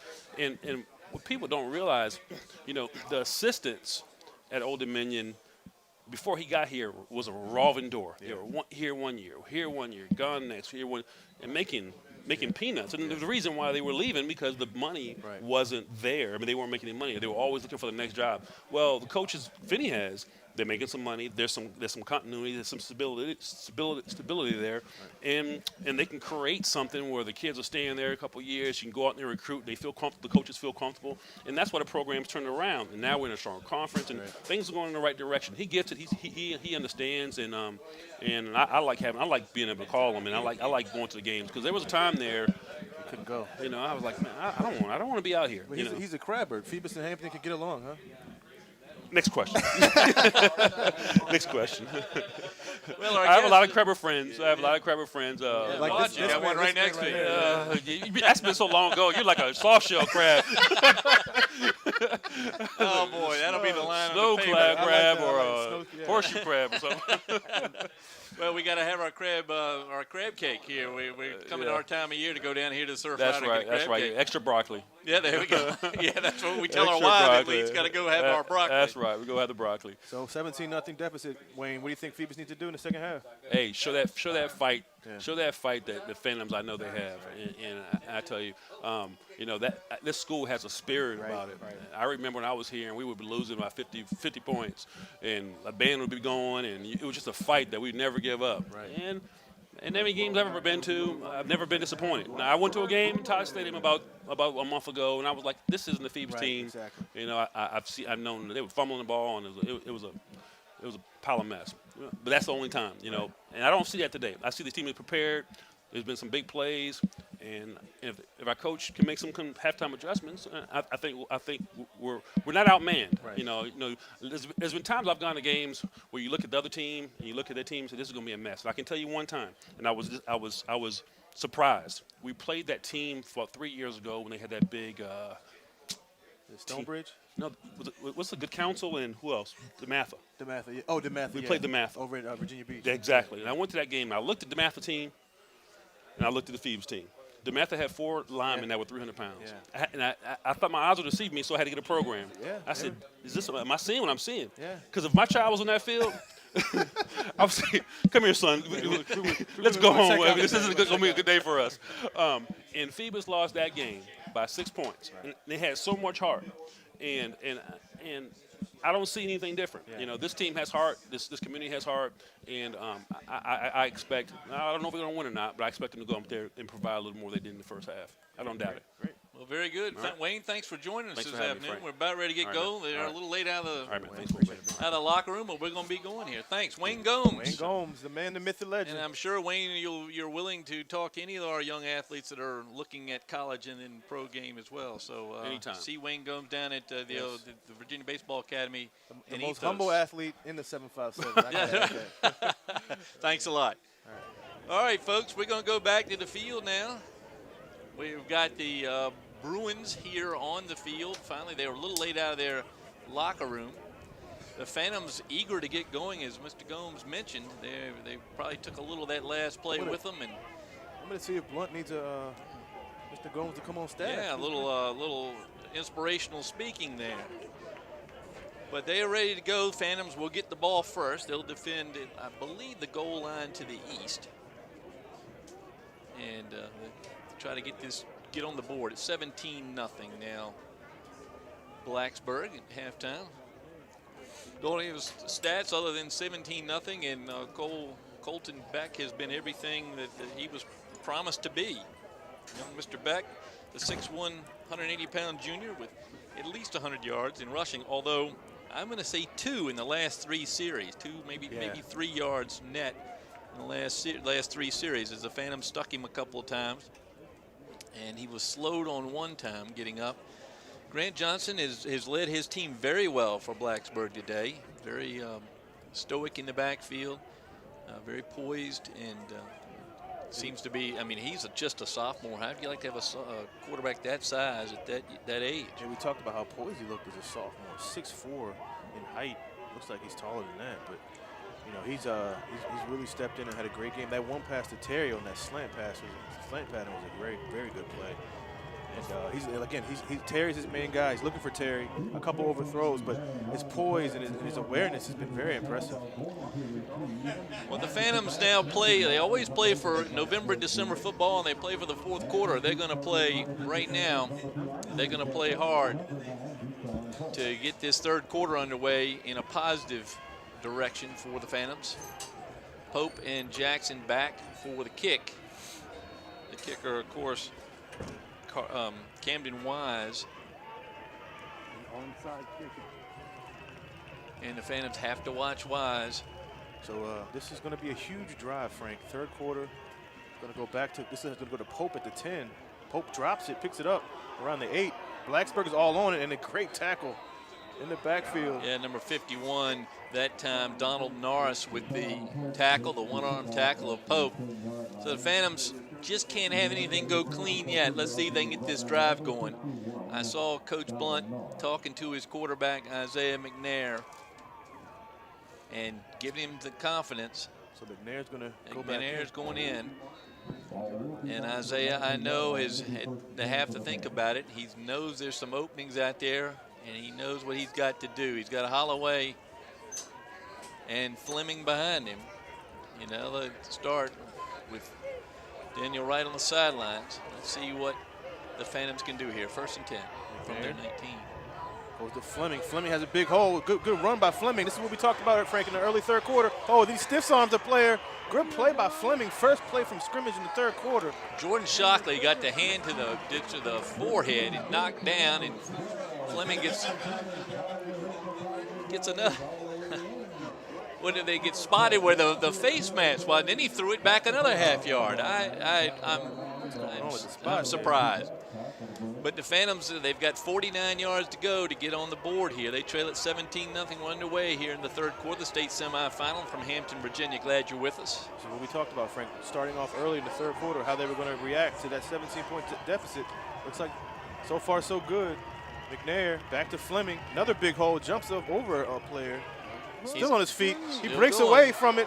He's still on his feet, and then Van Gilder hits it, but he runs him over. So Fleming has come out with some energy we haven't seen out of him in a while. That was actually number 17, Rick Boyle. Boyle. What we call the bear. Well, the bear got run over by the bus that time. It's Fleming is feeling it now. So this is the momentum that the fans are up. The fans are up. Don't footballs, cheerleaders, great timing. Yeah, good timing. Throwing the plastic footballs in the stand, and the team on the field responding. It's a great start for Phoebus in this second half. This Fleming has been a spark, Frank. Back to Fleming. Good blocks up front. This time he's met. Great tackle. Yeah, number 31, Ethan Hughes met him, but the good block over there on 17, Brick Boyle, at that time Holloway just laid him out. In comes Daniel Wright. So Fleming's going to get a break. The two of them touch hands. Fleming upset that time. He's gotten used to going forward. Yeah, really. That time he got hit in the backfield by Boyle. So here comes Daniel Wright, 2nd and 10 behind Jalen Holloway and then Isaiah McNair. 2nd and 10 from the 36. Good drive so far for Phoebus as Fleming has been a spark on the offense for the Phantoms. This time it goes to Wright. Big hole by Wright. He gets in the secondary. He's going to go all the way, folks. He's going to have a chance, and he's going to be tackled. Well, Shockley with the tackle. He saved the touchdown. Good tackle by the young man who had just been stiff armed in the face. That time he kind of snuck behind Wright. Wright's coming up a little. It got him right at the ankle, maybe hit him in the shin. Hopefully everything's all right. Okay, they need Wright. But Fleming goes back in. Wright's going to come over and get some attention. Trainer for Phoebus has been busy both sides, really. It's a long time they've been playing football since August. Official timeout called. Let's see what they do. What's the official timeout? I just. So the officials interrupt the flow of the game by calling the timeout. Now they're going to let the Phantoms go. So the ball on about the 1.5 yard line. And Fleming behind Holloway, behind McNair, behind Saylor. Those four in the linemen going to try to push the Bruins straight back, and this is what the Phantoms need to do. McNair needs to call a play and move. So it's going to be 1st and goal from the 1. McNair's still looking around to see what the play is going to be. Well, they need to call it and get going, just push. Or they're waiting on the officials. Waiting on the official. Looks like here comes the referee over. I have no idea. They're waiting for the clock, I believe. So they got the clock set. My goodness. The Hampton crowd is really getting into the Phoebus crowd. I'm sorry, is really getting into it. I'm sure there's Hampton fans out here. Yeah, too. I'm sure. Everybody rooting for the Phantoms now. So Phoebus at the 1, first and goal. Fleming. It goes to Fleming, and Fleming is in the end zone. Touchdown, Phoebus. Great play. And that's Great drive. Holloway. Jalen Holloway matched up against Rick Boyle, and it was Holloway that time. He swung Boyle open like a screen door, and behind him went Fleming. I couldn't see who met Fleming. It could have been big number 74, Brad Shelton, but I couldn't see who actually did it. But the Phantoms on the board here. Just a few minutes gone in the third quarter, 17-6. Hopefully Wallace can put them up 17-7. You see Daniel Wright getting his ankle taped on the sideline. Got a little twist there when he got tackled by Shockley. There's Wallace in for the extra point. It's up, and it is going to be good. No good. Wallace, that's the kind of thing the Phantoms can't afford. Yeah, so it makes an 11-point game. But they kind of a porous blocking line that time as the end was coming in very quickly, but Wallace misses the extra point. Shockley had some pressure on that kick. So he misses it. 17-6 Blacksburg. Huge play on the special teams. The Phantoms lose this game. They can only look in the mirror, really, about why. Is they've made some uncharacteristic mistakes, and that can cost you in a state semifinal against a quality team like Blacksburg Bruins. Thank Wayne Gomes again for coming up at halftime. We've had Frank, great guest this year. Really lucky. I saw Tony Rutland. I heard his name today. Yeah. Tony Rutland, who's back. Playing over at Kickotan against that Howard White Invitational. Yeah, in his Hampton Christian Warriors, right? They look pretty good. I mean, undefeated so far. Got some big wins. They got a big test tonight, though. Well, the nice thing is he's over today. He is the headliner. Yeah. It wasn't Hampton Christian. It was Tony Rutland. Tony Rutland was going to be Kickotan today for the Howard White. I guess he's not bringing his team. He's just bringing himself. And he would put up a pretty good fight. Yeah. Didn't have to throw the ball into himself. He'd be pretty good out there. Tony Rutland, of course, the Wake Forest great. But let me just say this. Tony Rutland, Wayne Gomes, great guys, man. I mean, they're humble. They come back, they give back to the community, and we're just fortunate to have them come back to the community after they did their thing in college and overseas and in the pros. Absolutely. Zymir Rogers on the kick for the Phantoms. Again, he's been warming up, Frank, but he's just going to be doing kicking. Number 27's got it for the Bruins. That's J. Rob Hudson. Hudson, 6'3", 215, senior. So now the defense, Frank, has to come in and do their job. Like they've done that late in the first half. Well, the spark is back in the Phantom offense. Let's see if the defense can continue to do what they've been doing. So it looks like Edwards is in for Charity now. Charity is out of pads and on the bench. So Edwards is taking Charity's spot. Charity's that safety that they use a lot in the different packages on defense. Gregory's still in with the injured arm. Johnson's in the shotgun. Colton Beck is back there with him. It goes to Beck. Beck gets another good run by Beck as he stopped. Big hole. It closed quickly. Got maybe 2 yards on that. Peyton Ryder that met him right there at the 45-yard line. So a good stop by Ryder and his Phantom teammate, second in about 8. Because there was a hole there. Even the stick is off. There you go. Now he's got it right. 2nd and 8. Beck and Johnson in the same set most every play. This time it's going to be a fake to Beck. It's going to be, good hit. And then Phoebus defense is here to play, Frank, in the second half. And how flag on the play. They're pointing at the Bruins. I didn't see the shove. It was just pushing and shoving, but the spot is generous would be an understatement. Penalty looks like Battle Patterson pointing towards the Bruins. I didn't see what happened, so I'm not.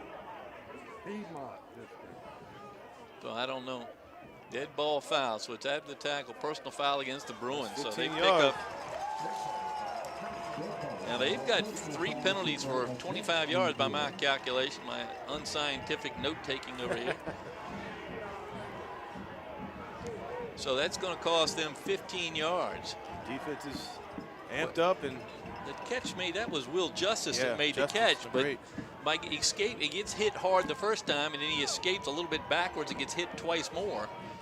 I'm sorry, number 2. I don't know who that was Will called Justice. on, Will Justice. Something after the play. I'm not sure either. I didn't see it. Something down there in the pile. Yeah. So the Phantoms are starting to feel it here, and I know that Thad Wells would have his team, and he would tell them they would start to feel it. As the Phantoms are a second-half team. Yes, they are. They just can't keep digging big holes. They trail it 17-6 now. So it's 2nd and 20 from the 33-yard line. Ryder and Shadarius Horn, the linebackers, keeping their eye on Colton Beck, although 3rd and 20. Beck is going to step up in the slot on the left. Yeah, we've seen it a couple times, him play the slot. Phoebus showing blitz. They get through. It's going to be a screen to Terry, and Terry's going to not get out of it this time as Horn is there to make the tackle. Yep. The defense is coming to play in the second half. Another stop. So a good tackle out there by Shadarius Horn. And the Phantoms keep the Bruins moving backwards, which is exactly what they need to do to win this game. Bruins are not going away. You're going to have to play the superb defense that the Phantoms are known for. Get the win. So Jackson and Pope. Got to get the coaches to close the door. It's chilly up here as the sun is gone behind what looks like a rain cloud to the west. We're not going to get any rain this afternoon. Another good punt. Great punt.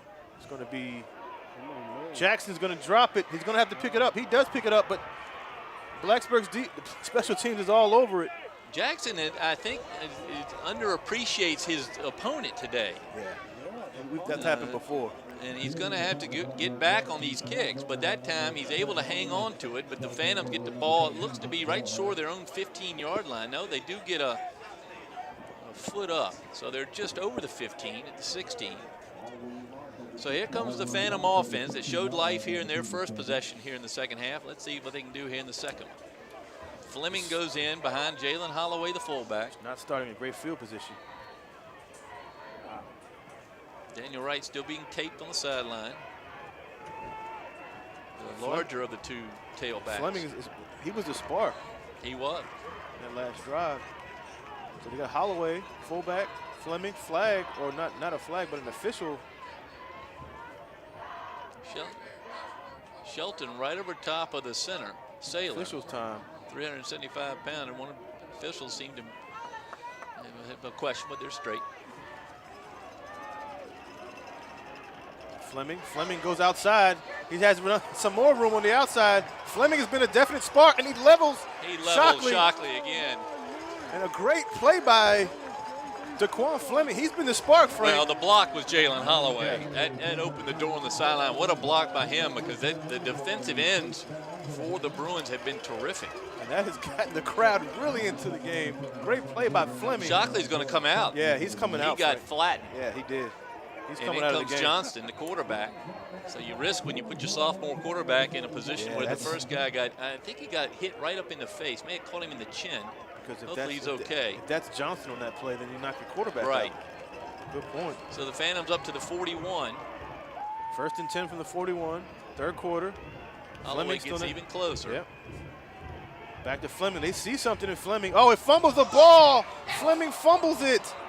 And the Phantoms make the mistake again early in the third quarter. Fumble. A little overconfidence. So 31 gets credit.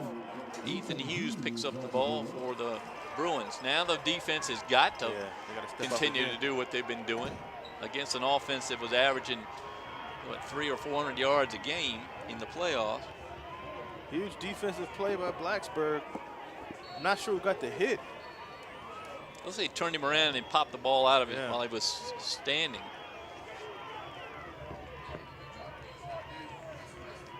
So here come the Phantoms, and they're going to face Colton Beck, number 32, to the right of Grant Johnson, where they've been the whole game.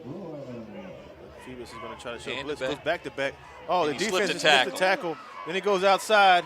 This is where Beck is dangerous. Peyton Ryder pushing. Oh, now they call that. They didn't call the punch to the ribs. but they call Peyton Ryder, who shows a little bit too much enthusiasm. So the Phantoms continue to shoot themselves in the foot. Yeah. He released. He didn't push him, but he just he drove him out of bounds and didn't let go. And if you Jeremy Blunt, no. Oh, they're calling this against Blacksburg. Well, I don't know what the personal foul was. It must have been behind Ryder, and Johnson's losing his cool, the quarterback, which is a good sign for the Phantoms. He's screaming and yelling, but I don't know who got the call. We don't have the microphone for the referees today. Yeah, I didn't see the call. I thought they were going to call it on Ryder. I did too, the way he just, now he didn't hit him. He drove him and let go, yeah. So the ball goes back 15 yards. Officials will go over and explain it to Thad Wells, so I'm sure is plenty of questions. Goes back to the 40.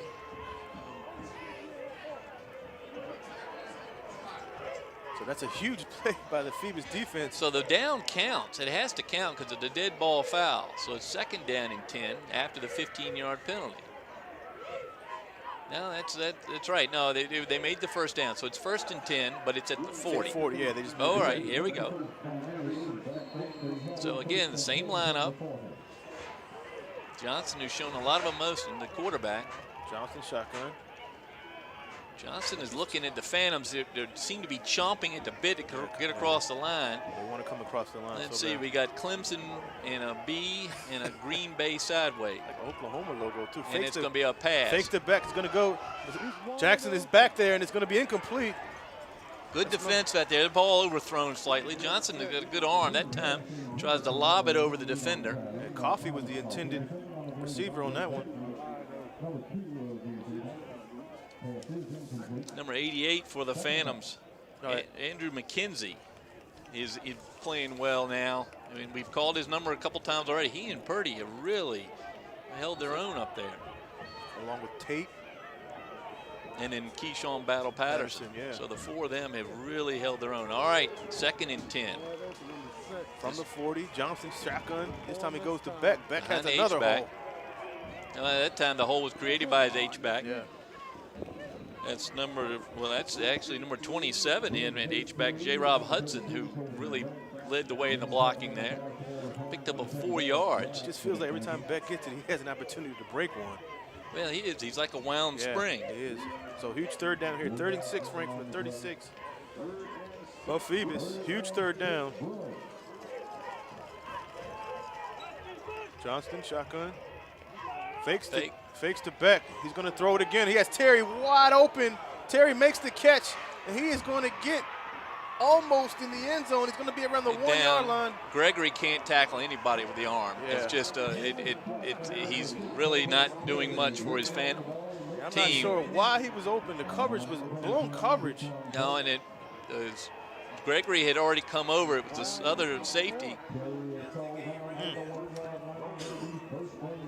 So the Phantoms, again, mistaking the defensive backfield, a pass that could very easily been knocked down. Good pass by Johnson, though. Here comes Cole Beck, and he gets met head on. There's nothing. Good play by That's Tate, Marcus Tate. Ryder helped him out. It's going to be 2nd and goal. Looks like he might have lost 2 yards on that one. So the Phantom running defense has certainly caught up with the explosive offense. In comes the big man, Brad Shelton. 2nd and goal from the 5. Defense has to step up here after that blown coverage on the last play to Terry. A lot of confusion over there by the Bruins as they try to put up 12 different signs, and they've gone with the standard set. Now officials time. This is like the 3rd officials. How many times do they? So the official, the game clock running down, and they call an official's timeout. Jeez.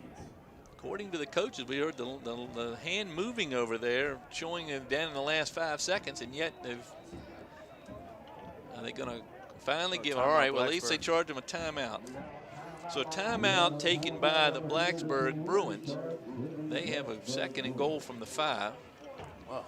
Well, the mistakes just keep nipping at the Phantoms. Change of emotions. I mean, you had Phoebus, who had the great drive. They get the ball back. Fleming was on a roll, then he fumbles. And they find Terry wide open at the 1. Right, well, they get the penalty that brings them Brings back. and then the long play. So. And then the long pass when they've stopped Colton Beck. Yeah. Well, we mentioned if you stop Beck, we'll have to see what the young quarterback Johnson does. And he's looked very comfortable back there. Well, he's emotional, yet Yeah. he's shown that he can run the position as a sophomore. And he's been playing some defense. Yeah. So one of the articles I read was that Blacksburg, when they made this change after 6 games, that there was a discussion about some of the good players having to play more and having to play on both sides of the ball, and we've seen that today with Johnson in particular. We've seen Babcock on both sides of the ball and Justice on both sides of the ball that have had their names called. Well, here comes the Bruins with a new play. So 2nd and goal from the 5. So they've gone away from that formation they had put out there right before the timeout. They're back in their standard 3 on one side, 1 on the other, the center. Colton Beck and Johnston spending more time together than most people. Stand in the shotgun, Johnston. This time it goes away from Beck, and it's he's wide.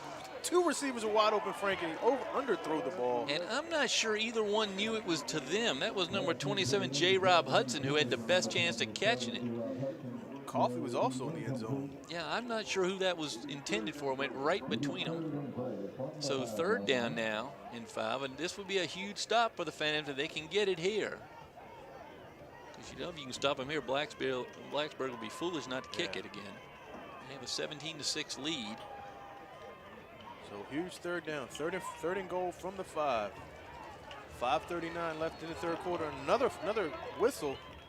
This time I think Phoebus is going to call a timeout. Phoebus calls a timeout.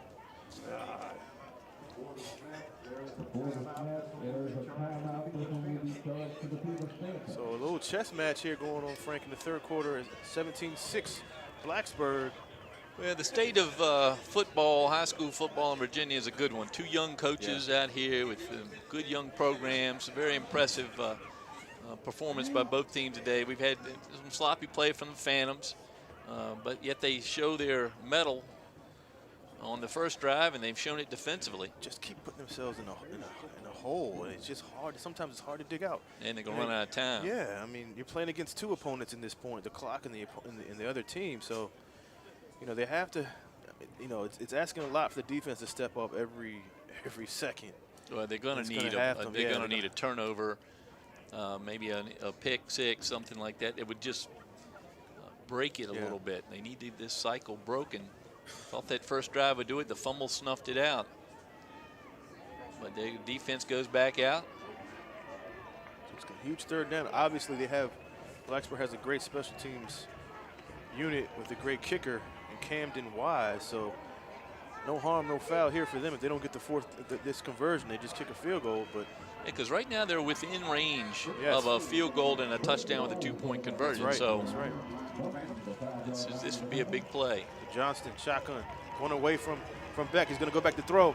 It's Patterson, Patterson. He fumbles the ball. He's fumbled. Looks like Phoebus recovers. Peyton Ryder recovers. Great play by the Phoebus defense, and Johnston is down.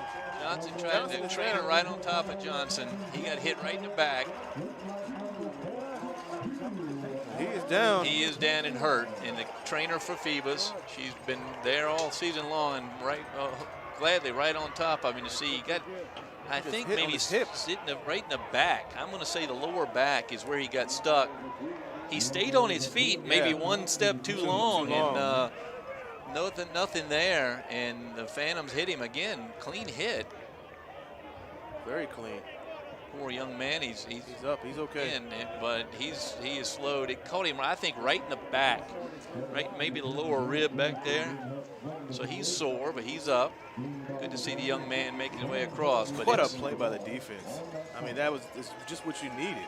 That was the break we were looking for, man. Not a pick 6, but a turnover. And now the Phantoms, and the official kicked the ball back. I saw him. I see you out there. Kicked that ball back with his right foot. All right, that's the umpire, isn't it? All right, here come the Phantoms, Fleming in the backfield behind Jalen Holloway and Isaiah McNair. Haven't seen right. Hopefully his ankle is okay. Yeah, he's right behind the coaches. So he's fine. So Phoebus with the ball at the 12, around the same spot they had it before in the last drive.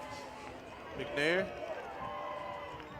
goes to Fleming. Fleming is hit around the line of scrimmage, maybe bounces out to get maybe a yard or two on that one. I think he did well. He had Shelton on top of him. It's like having a Buick fall on you. When he gets a couple of yards. Phantoms need to loosen up a little bit, and they're going to need Wright, and here he comes. Yeah, here he comes. Wright's in there. It's good to see. Fleming has added the spark, now Wright add the weight. It's good to see him back in. So got one on the play, so it's going to be 2nd and 9 from the 13. Clock still running, under 5 minutes now in the third quarter. 17-6 Blacksburg. So they need Phantoms need a big offensive play right here. Yes. So McNair under center. He's going to option play to Wright. And it looks like that wasn't. That was Shelton on the Shelton tackle. The big man came down the line and snuffed out the play. And if there's anybody in the stadium that didn't know he was going to pitch it, I'd like to meet them. It's a telegraph play. Yeah. Now Gregory's coming in on offense. And I'm not sure Gregory can lift that arm to catch a pass, but we'll see. So out comes the play. Fleming comes back in.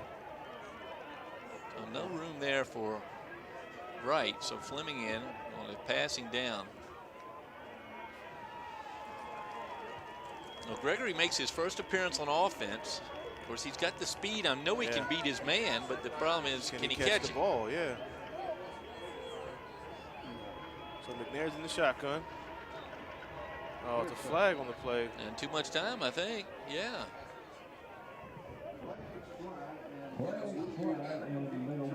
Now, McNair has got to be conscious of that. The one thing these officials have done, they're using their hand to count down those final seconds, and he can see him. He's right in front of him, and yet doesn't get the play off.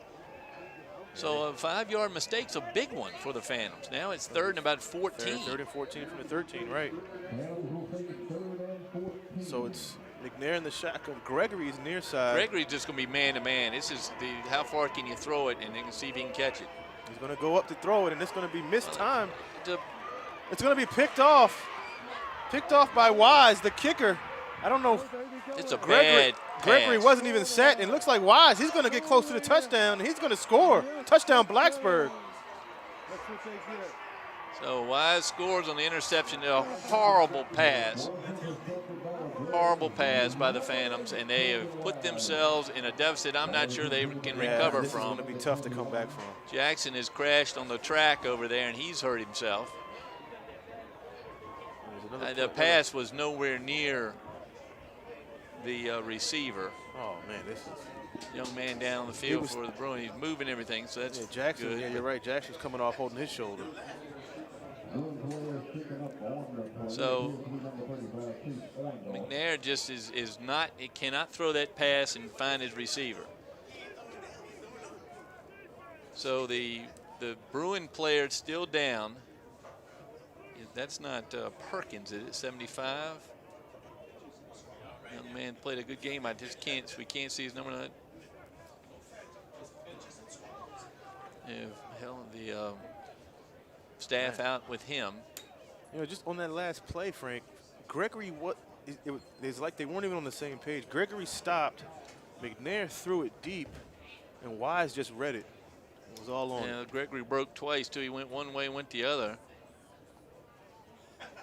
Young man's got his feet up. They're being very careful with this young man that's down. No doubt a block when you're coming back towards a play and kind of get blindsided with those. Trainer for the Phantoms keeping her eye out for need for assistance here, and her assistant as well. Well, Phantoms just keep hurting themselves, and this is one of these games where they haven't been out muscle. They've just made more mistakes. Yeah. So he's still down. They're still trying to see what's wrong with him. Well, they're being very cautious. It must be up near the neck, and they're just being very careful. He is moving hands and feet, so that's a great sign. That's a good sign. Thad Wells is going to go out and check on his player, the head coach. And they're going to get some more help from the sidelines here. And out come the Phoebus training staff. And And for some reason, there's a need for a golf cart. I haven't figured that out yet, but I would think you'd want to get the, if you're going to move him, not on a golf cart. It doesn't seem to be a leg problem. It seems to be up in the upper body. Upper body, yeah. Don't sound like the National Hockey League, but in the upper body. They're going to try to put him on the golf cart? I wouldn't think so.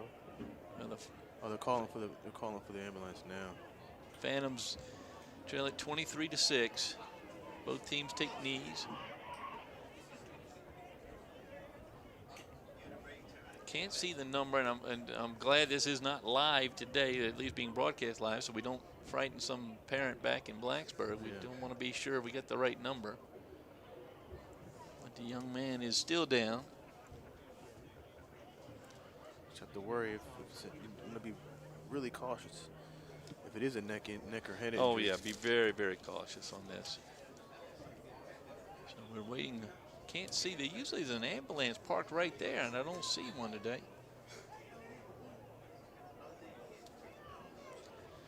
Well, you know, this sadly detracts from what has been a very good game by the Blacksburg Bruins. Yeah.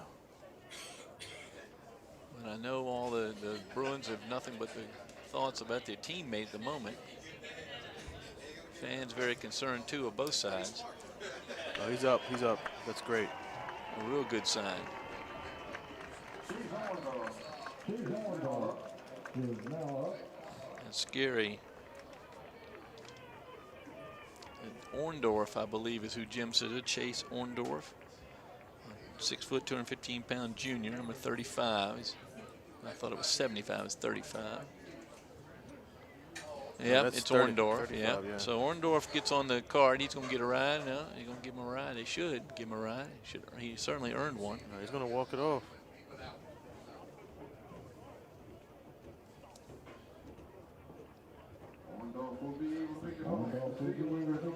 So good for Chase Orndorff. He's glad he's okay and take care now.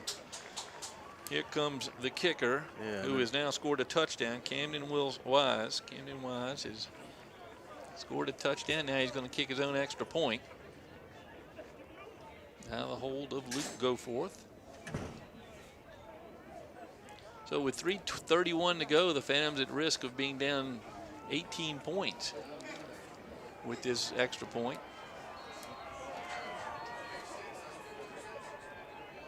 Yeah, that pick six really hurt Frank. I snap. It's completely blocked. And that's a big block. And then in high school, you can't return it. It's Peyton Ryder. Ryder's pushing everybody he can find. That's a linebacker mentality. All right, well, that's a big blocked extra point because now it's a 17 instead of an 18, and that's a big difference. But the Phantoms have got to score. Yeah, they got to score some points. They trailed at 17-0 at half. They put 6 on the board. They missed the extra point, which just it takes a little wind out of your sails. Yeah, and then now they're back in the hole, the 17-point deficit. So here comes the Phantoms, and they're going to have to play some football here that they haven't played before against a really good team. They have solved the Colton Beck problem. Yeah. But now Johnston's beating them, and then the defense, them, the pick six here. So, yeah, they cannot throw passes like that. It's just. And again, Gregory, we didn't even know he was going to play until an hour before the game. They put him out at receiver, the pass was intended for Gregory. Which, to be honest with you, he made a great play on the ball, better than I thought he would. But but Wise was just there with that one good arm. Yeah. No, the Phantoms need a big return here, need a quick touchdown, and get this thing back within reach. The Bruins are going to take their sweet time with their running game. So it's 3:31 left in the third quarter, 23-6 Blacksburg. If I would have told anybody that Blacksburg will be up 23-6, they probably would have thought I was crazy, but I think that's right. I don't know if many Blacksburg fans would have thought that. And they came here to play, Frank. Well, they came here to play, and without thinking too much, they just came to play some hard-nosed football, and they've done it. So Pope gets the ball around the 2-yard line. He's got some good blocks, but he goes inside, and there's nowhere to go inside, and he's tackled at the 20. No room in the end there for Pope.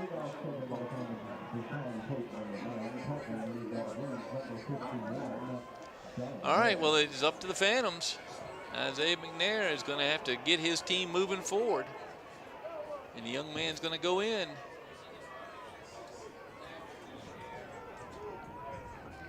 You know, I got to credit the Blacksburg line. They haven't given McNair much time to throw. And we've seen Rogers working out on the sidelines and warming up, but he has not gotten the game yet. So this is dance for the one that brung you. yeah. Well, Phoebus spreads it out now. 4 receivers. Spread out with McNair right in the backfield. He's going to go back to pass. He's pressured. He's going to throw it, and it's going to be caught by Gregory. Gregory with a great catch. I Can't believe it. I can't believe he's just playing. can't believe he caught it and with that arm and that he landed, thank goodness, on the other side. So Gregory has been added for speed and size. For sure, yeah. I mean, no question. Now you got 2 or 3 targets. I still think Corey Jackson is somebody they may want to think about, but they have him on the sideline. He's the tight end that they've been using a lot this season. So they moved him to the sideline and they spread out the receivers. So great play by McNair to Gregory. As McNair goes back to pass, he gives it to Pope. Pope with a stiff arm, and he gets a great gain on that one. Yep. One thing about when Phoebus gets it over the field, they can. I mean, Blacksburg's a good, well-coached tackling team, but they're getting a few extra yards after the hit. So a 7-yard gain from McNair to Pope as the referee maybe took maybe 1 or 2 yards away on the spot. Half a league backwards, right? All right, here come the Phantoms. McNair looks at his 4 receivers. Everybody looks at their wrist card. Shotgun McNair. This time he goes to right up the middle. Great close by Blacksburg. Drew Babcock, who's played a whale of a game today. Drew Babcock making the stop on Daniel Wright. Ball gets moved back the perfunctory yard. Good grief. Another 3rd down here for Phoebus. As he was clearly closer to the 47. Certainly not closer to the 45. Yeah. And the clock is running, so McNair's got to get his team moving here. 3rd down and about a long 1 yard. He's got Holloway and Wright behind him. Got the power eye. Better hurry up and hike it though here. He just gets it off and it goes to Holloway. Holloway stopped behind the backfield. Shelton, who's played better and better as the game's going on. You would think the big man was slow and get winded, but he's been a stronger presence in the second half than he was in the first. And the Phantoms are in 4-down territory, so there's nothing they got to go for it here. It seems to me that McNair isn't making a decision. He's just handing the ball to who's there, or even on the option. I don't think he's he needs to have a little more thought go into that play, because it looked like Wright could have picked up the 1st down. Yeah, he could have. So a 2nd timeout taken by the Phantoms. They're in a hole here, folks. Let's see if Isaiah McNair can get this 1st down and then get his team back moving towards the goal. All the old Phoebus guys down here recreating their glory years and saying they certainly could have stopped anybody or tackled anybody. That's the one thing about being a former player. You could have always done better than what's happening on the field. Yeah. Well, of course, the Phantoms come in with won 7 state titles, 4 in a row. You know, the interesting thing is when Phoebus did drop down to 3A, everybody's saying, oh, how much of an easier road it would be. And they found out in the last few years that, hey, people can play football at this level as well.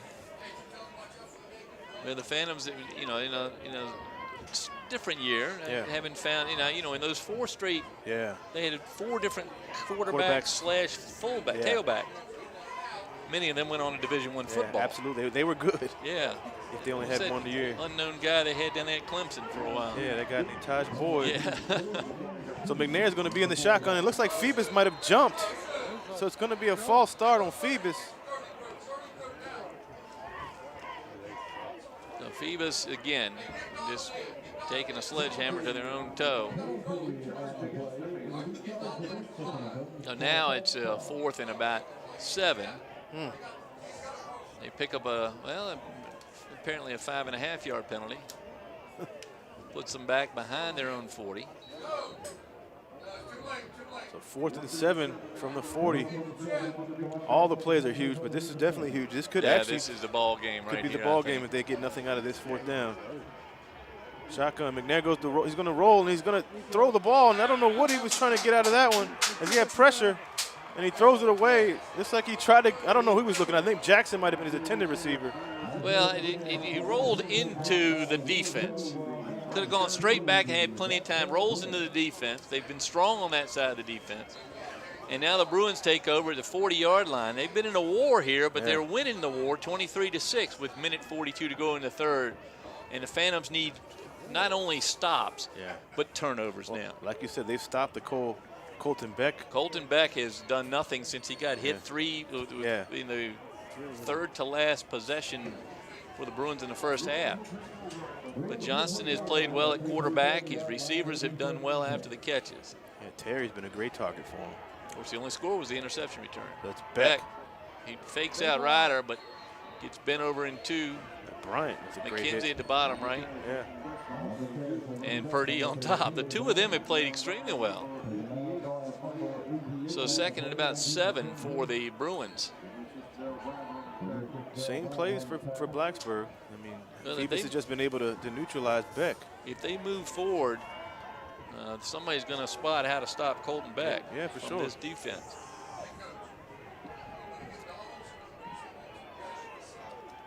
So second and 3, that's 7 actually.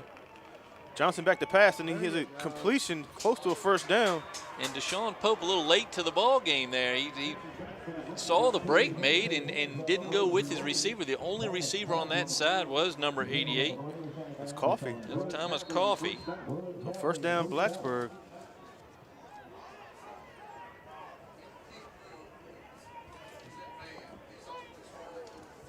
So first and 10 for Blacksburg. Plays coming in, and they should take their time. Yeah, no, why Even though not? they're in the third quarter, take their time. First and 10. Johnston, shotgun, goes back to Beck. Beck following his blockers. He's going to get 4 or 5 yards of carry. Good tackle at his feet, number 7. That's Darryl Bryant. Andrew McKenzie again in on the tackle. McKenzie's been the key here against Colton Beck. Played very well. Beck's going to know he's been in the ball game. So that's a 4-yard pickup. I bet he doesn't have 20 yards since that third possession deep in the second. Well, the Phoebus are putting their 4 fingers up as indicating it's the fourth quarter, but unfortunately. Well, fans, stick with it. If they're going to win it, it's going to be one whale of an exciting fourth quarter. You see the Blacksburg sidelines is already celebrating. Like the game's over. Johnson, that could bite him if he's over there jumping up and down. Who was it, the player that was celebrating a play, the football player celebrated a play and tore his hamstring jumping up and down celebrating? A couple of them no one did it when they landed on home plate after a walk-off home run. They got to be careful, but they certainly have. They've got to be happy and enthusiastic. So this is it, Frank. 12 minutes left. Well, the Phoebus season's come down to this little period here on Saturday afternoon, the 3rd of December. It's 4 o'clock here in Hampton. And a lot of Phantom fans hoping that this is going to be the magic quarter. The defense is going to have to stop one of the most prolific offenses in the playoffs this year. And the offense has got to reverse itself and actually go forward if they're going to win this game. And again, we talked about the competition that they've played in. You know, Frank, no matter what level, a defense and a running game carries wherever you go. So, I mean, we've seen Beck. Obviously, he's been stopped in the second half. But what he did in the first half is still holding on for them. And they had that great pick six. The one run and the pick six. 2 big plays is what's really putting them in the driver's seat. As Johnston goes in the shotgun, he goes to Beck. And Beck gets a... That time is Tate. Looks like he slipped. And McKenzie may have got him at the feet. McKenzie's just played a whale of a game. I'm not sure we even have his year, do we? I don't have it. No, not on the original roster we got back in September. 3rd now, and about 4 for the Bruins. So 3rd and 4 from the 26. All these plays are huge, but this is another huge 3rd down. This time Johnson's going to go back to pass, and it's going to be incomplete. Dropped. Coffee was open. He was wide open. Thought about where he was going before he caught it. So now a decision decision has to be made by Blacksburg. Now, if you're Blacksburg, don't you punt the ball and Yeah. put it, or try to Try a field goal and go ahead and try to. I guess they have a lot of confidence in their defense. They don't think McNair can go down the field. This is where you avoid the possibility of making a mistake. Exactly, like the fumble here. Yeah. And maybe they do a pooch kick or something, but they're going to take as much time as they can take. Yeah, the Well, it's incomplete. yeah, Yeah, it so was incomplete pass. Got OU, Boston, and Clemson up. I don't know what that is, but that could be a hand. It's going to be a Colton Beck in the slot Yeah, play. he's going to probably, oh, no, they're going to fake the pooch kick, and it's going to be complete. And that time, number 9, Deshaun Pope, just beaten in the corner by number 11, Drew Babcock, who's been he's going to be a good receiver. Yeah, he's been a great player. You know, his size, he's a sophomore, 6'1", 180. That's a future of tight ends. Yeah. He's young, so he has time to grow. And comes from good stock. Yeah. His father, the athletic director at Virginia Tech. Yeah. So he's around that group. 23-6, 11:20 to go here in the fourth. Cole Beck. Nothing. Maybe a yard. Maybe a yard. That time. It may have been Shadarius Horn. No, it was Darryl Bryant who had a hold of him as well. So gain of 2, 2nd and 8. But the clock's going to take. It's going to take 30 seconds to play. Yeah. That's why that 4th down was huge. So 2nd and 8 from the 16. No hurry for the Bruins of Blacksburg. Fakes to Beck this time. Johnson goes. He rolls out far side. He's going to throw it in the end zone. It's going to be a flag thrown.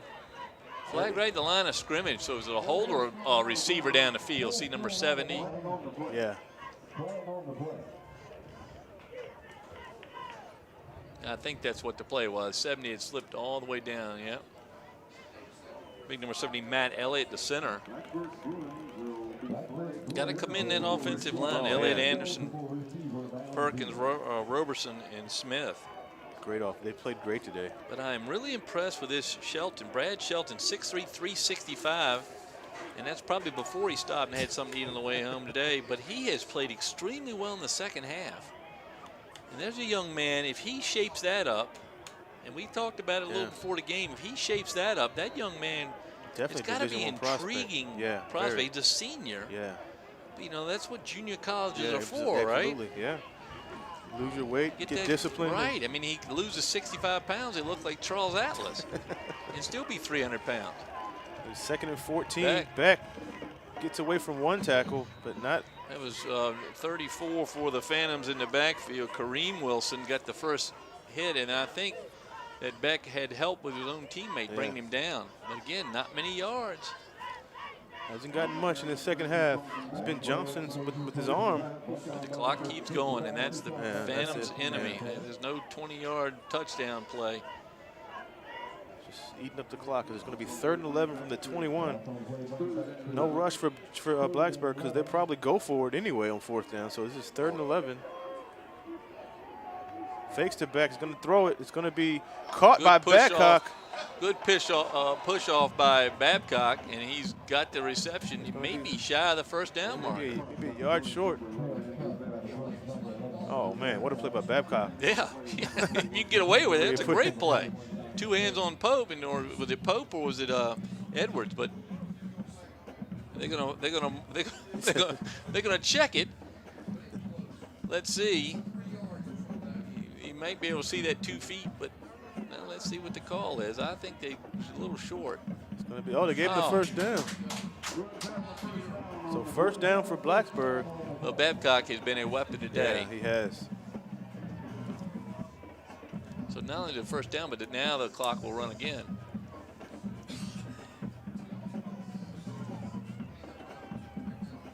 Well, we haven't mentioned Steve Fryer this half and Randy Bigoli, but Randy's got us all wired for sound and able to interview Wayne Combs at halftime. Thank you, Randy. And Steve Fryer has been with us as we've done our quest to get all the games recorded this year, and we want to thank Steve for all the help he gives us. Absolutely. Back behind his H-back. Yeah. Still on his feet, isn't he? Yeah, Peyton Ryder's got him now. You know, one of these times, Peyton Ryder's going to come out wearing his jersey. I mean, he is right on him. I'm talking about Beck's jersey. He's going to come in. He's trying to pick his pocket. I hope he doesn't have his change in his pocket. His rider's Well, trying to he get was that the ball one out. responsible for the fumble down on the other end here. Yeah, Johnson and Beck both have been hit hard today, but they keep going. Outstanding young players. A junior and a sophomore. Yep. This time Johnson's going to throw, and it's going to be incomplete. Looks like Coffey was the intended receiver. Good defense out there with Jackson on his back. Very fortunate it wasn't a penalty. It looks like he was right on his back. But, you know, Johnson has good accuracy, but he looks so casual in making the throws. He does. He's just so nonchalant. Very relaxed. Yeah. So it's going to be 3rd and goal from the 5. And they're going to take their time. Look at the wristband. Phantoms ready to go. I wish they had this enthusiasm in the first quarter. Yeah. They could have used it. They come out in their slow start. Here it goes back. Cole and it's Peyton Ryder had him. And That now- time he got popped. At his feet was number 8, DeQuandre Edwards. So let's see what they do. The clock's still rolling. Phoebus only has 1 timeout. They're going to kick it. Why not with that weapon? That weapon's kicked extra points and a field goal and caught an interception, ran it back for a touchdown. And maybe he's cooking on the way back for the team meal, too. Young man's done everything. Camden Wise, a junior, 6'1", 155-pounder. So a great mix of veterans and youth on this roster. As the kick is up, and it's good. Well, the Phantoms fall even further behind. They're 20 points down now. It's 26-6. Phoebus trails the Blacksburg Bruins. I don't know. Well, it's 20-point lead. I'm glad I'm here in case there's a miracle, but it's going to take a run back just about every time and about 5 fumbles. Yeah, something miraculous is going to have to happen. Blacksburg has certainly been in a ball game. This is the score is really not reflective of the closeness of the game. The one big breakaway run and the pick 6. Yeah. You take those away, and it's a 12-6 ball game. Well, actually, the interception by McNair. Which one? Yeah, the one that Shockley returned to the 1 was huge. Yeah. And then the pick 6, like you said, by Wise, and then the big run. So I mean, 3 plays really is what the outcome is, what the difference in this game is. A lot of little sloppiness just on the corners. You know, a little bit of this, a little bit of that. Kickoffs dropped or mishandled. Because I do think Phoebus has the advantage on that, they have not used that advantage at all. I think that's what's going to hurt Coach Jeremy Blunt the most is, Well, Pope and Jackson, I think, could pick up 40 yards on return every time. I agree. And they haven't caught the ball cleanly but once or twice. So Wise is going to tee it up again. We've seen miracles happen. I mean, if you tuned in last week, Hampton versus Norview, they weren't down by 20 points, but that game was all but over, and Daz Newsome came through. So hopefully the Phoebus Phantoms can put something together in this last 8 minutes and 29 seconds. As Wise is going to kick it. This time it's going to go to Hargrave. Well, Hargrave, I haven't seen him on special teams all year. Hargrave is going to try to make a play, but no doing. He's tackled. Yeah, that's Donald Norris again. We've called his name a couple times on special teams. Good tackle by Norris, bringing Hargrave down. Hargrave, I expect to see him in the backfield next year, if I had to guess. I like him better as a running back. Me too. And you put him and Daniel Wright back there? Well, the problem is you have Wright. Yeah. And Fleming, junior, they're juniors. So that's why he's out in the receiver spot now. They're both juniors. All right, 1st and 10 for the Phantoms. They have 8:22 to score 3 touchdowns. Let's see if they can do it. Seen weirder things, but everything has to go their way. It really does. Nothing has gone their way consistently this afternoon. So they're going to get a 5-yard penalty. They get that ball snap. 4, 5, and a penalty. Yep. And that's on the coaching staff now. You can see the team returned to run out there after hearing the play. And I imagine they didn't hear the whistle blow when they started it. So now the Phantoms, they haven't lost any time. They just lost 5 yards. Yeah. Well, there hadn't been penalties on the Phantoms. They haven't killed themselves with penalties. It's just been mistakes. Like you said, little plays. Little things. McNair shotgun, trips near side. He's going to go to Jackson in the flat. Jackson has a little bit of room. He's going to try to get out of bounds, and he still stays in bounds. He's still on his feet. Jackson has a chance to go all the way. Jackson's going to break it. I cannot believe he stayed in bounds. It's going to be a touchdown by Phoebus. That's the quick strike they needed. Wow. No flags. Wow. I thought Jackson was going out of bounds. I think he thought he was going out of bounds too. Man, did he switch the ball to the left just to keep the weight over to keep him in the field? What Something a run. like that. So a play that everybody on the field knew where the ball was going, and yet he got by. And once again, Shockley, who's been stiff-armed in the head twice, didn't seem to put up as much resistance this time. So the Phantoms do exactly what they need to do. Get on the board quickly. Now they don't kick it but 20 yards on the kickoff anyway, so I might as well kick it 10 and see if they can recover the onside kick. They got to learn they can't kick it 25 and expect it. They can kick it 11. 11 yards. And they're going to go for 2 here, which will put them 2 points down closer. by, well, by 12 if they get 12, and they got too many men, so. Hamilton to get off the field, and that's there another we flag. Go. So the quick strike to Jackson was what they ordered, but they keep getting penalties at least when the clock is stopped. Yeah, that's true. Last play took, what, 15 seconds for him to run down the field. Man. I'm telling you, the only one that they could run that ball faster would have been Beck. Jackson did a nice job. So 2 from the 6 or 7. Excuse me. He's going to go back to pass. He's going to be brought down. Great play. And the question is, throw the ball. Yeah. Just throw the ball. And he doesn't throw the ball. Van Gilder. Especially, he said, we haven't called his number in the second half, but we called it plenty of times in the first. So the Phantoms put another 6 on. It's going to be hard if they're just going to get 6. They're going to need 4 touchdowns. Yeah, they need. Well, here we watch Dickie Van Dyke and his special teams talk. But if they would have kicked the extra point, 2 touchdowns would have won it, but I don't know. So here we go. No, they trail it now by 14. 26-12, 8:07 to go. He did a little charm from the Harry Potter books. You know, turn it back just enough, turn that clock backwards just enough, and maybe get another run at that first quarter. That first quarter put them behind. Yeah, it was 10-0 before you had a chance to blink. And 17-0 at half. Halftime. But Andre Jackson gets a little bit of life in this Phoebus team, as they're going to have, again, interesting to see if they're going to go for the onside kick here or not. I would think they have to. They can stop back, and I'm not. The only thing I worry about is they're going to take 4 minutes to have a possession. Yeah, so that's the but there's nothing else you can do. Either that, or you try to kick it up in the air as high as you can, 12 yards down the field, and try to catch it.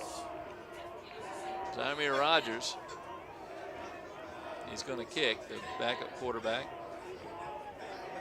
And not much of a distance kicker. Yeah. Let's see if he can put one way up in the air and let it drop down into the hands of a Phantom. Nope, they're going to. 20-yard right in the middle. Ball still on the ground. Picked up by number 32. That's Beck. Beck's on Colton special teams. Beck. I don't know why he's out there, but because if they win this game, they're going to need him next week, I think. Yeah. I need a lot of them. Good guy to have. We don't know who the game against. Hopewell and Hopewell and Stanton River. Oh, that's who it is. Hopewell and Stanton River. Stanton River has been scoring 150 points a game, so that would be an offensive matchup that we'd like to see. All right, 1st and 10 for the Blacksburg Bruins from their own 37. Johnson back to his right.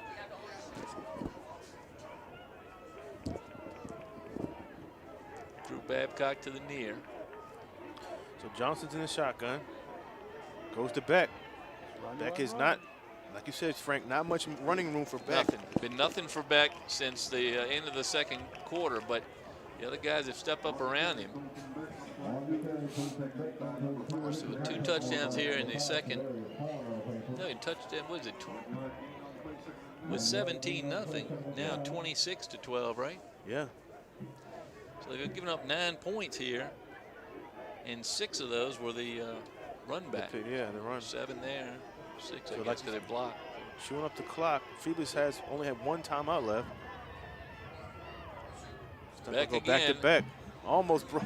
The Phoebus defense is there to stop them. They got to get another stop here on the 3rd down. Don't think Blacksburg would go for it on this end of the field. Not with this lead, 2-touchdown lead.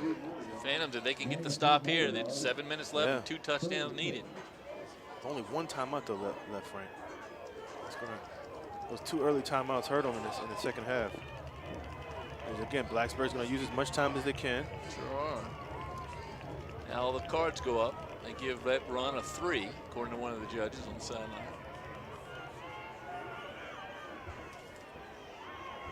Back again.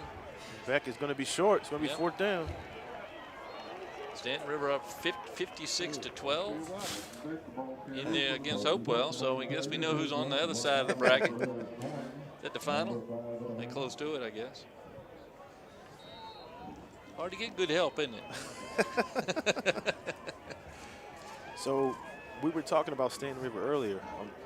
The winner of this game here has to deal with Stanton River, and they're putting up all kinds of points. Almost 70 points a game in the playoffs. As this is going to be a key. Here is going to be special teams. He's going to go back to punt.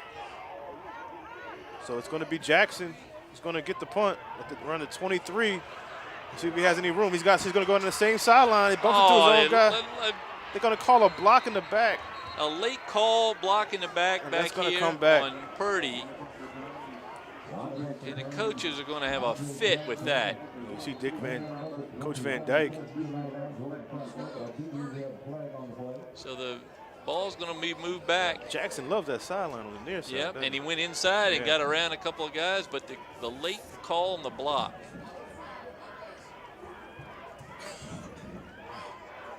Well, the Phantom's going to go a long way, but it does make the story an interesting one. So they're going to get the ball right about their own 13-yard line. Coaches up here for Blacksburg encouraging their team not to do anything stupid, I think was the quote. Play smart. That's why they pay the big money down there. Don't do anything stupid. All right, Phantoms got a long way to go and a little bit of time to do it. That's a huge penalty.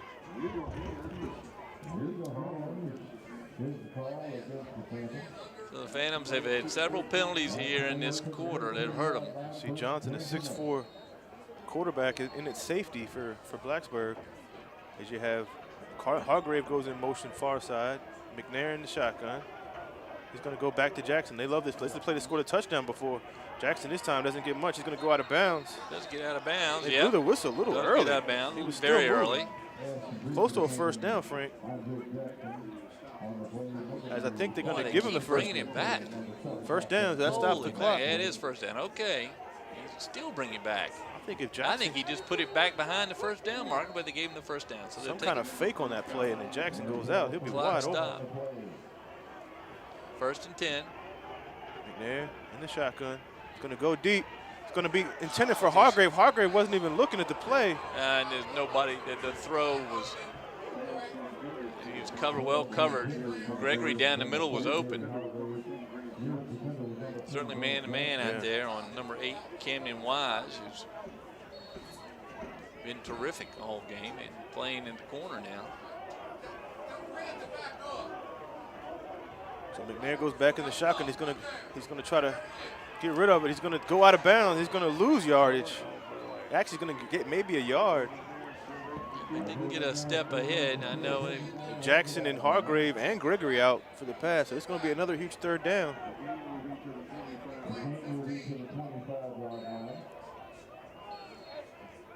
Got 3 on the run, so it's going to be 3rd and 7. All right, clock stops. 5:34 to go. They need a touchdown quickly on this drive. They trail by 2. Touchdown. Receivers need to understand the urgency too. Then they're set and go. 3rd and 7. McNair in the shotgun. Goes back to pass. He's going to throw it, and it's going to be incomplete. He was wide open. And the throw was short. McNair had to throw that ball, and he didn't throw it out there, to it. That was Pope. It was intended for Pope, man. He was open. Lost his footing trying to come back to it, but he was wide open. Oh. And he had room, Frank. A lot of missed opportunities today for McNair. Oh, he had a lot of room on that far side. If he'd have caught that. So here comes the 4th down play. This is the ball game. This is it. You got to get this first down. Shelton on the rush, the big man in the middle. Gregory near side. Shotgun, McNair. He's looking at the far side. He has to hurry up and get rid of it. He's going to be sacked. No horse collar there. They called it a horse collar tackle. That's going to yeah. keep it moving. Tackle on number 55, by 55, Ryan Anderson with the horse collar. That's going to give Phoebus life. This game would have been over, essentially. The penalty is going to give the Phantoms the first down. Ball still gets moved back. The penalty going to move from the 25 up to the 35, maybe 40, and we'll see what. So that gives them life, Frank. Up to the 40. And the clock stops again. And the clock stops. Phoebus succeeding despite themselves the entire game. Now they've got to try to get a score. McNair's got to be confident and patient. He's got 3-man rush. Now they're going to rush a 4th linebacker. He's going to go back to pass, and he has Jackson again. Oh, he slips a tackle. Jackson has room on the far side. Get out of bounds, and he does. Great play. First down for Phoebus. So the Phantoms moving the ball 16 yards downfield. They're against the clock, too, Frank. They got to. Jackson is. Well, it's still over 5 minutes. I can't believe how long we've been. How many plays we've gotten off before 5 minutes. So that ball was out of bounds, so the clock will not start, until it's ball snap. Phoebus on the move in Blacksburg territory. McNair's hanging in there. Hargrave gets the play delivered to him personally. Gregory near side. It's going to go back. It's going to go to Gregory. Incomplete. Short. The pass is short. McNair has thrown the ball short all day long to his receivers. He's got to get the ball out there, especially with Gregory. You got to hit him in the chest with it, with that arm. Young man's played very valiantly today with that hurt arm. Still over 5. 5:03 to go, 2nd and 10.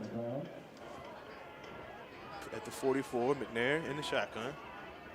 Goes back to pass. He's going to get pressure, and he's going to be another penalty. It's going to be tipped, but I'm not sure what the call was. Might be a hold. It didn't look like a hold the way they got through there. I'm not sure that's a hold. But that's where the hold penalty is usually drawn. They're going to call a hold on Phoebus. Going to push him back 10 yards. Yeah, if you're Thad Wells, don't you just decline that?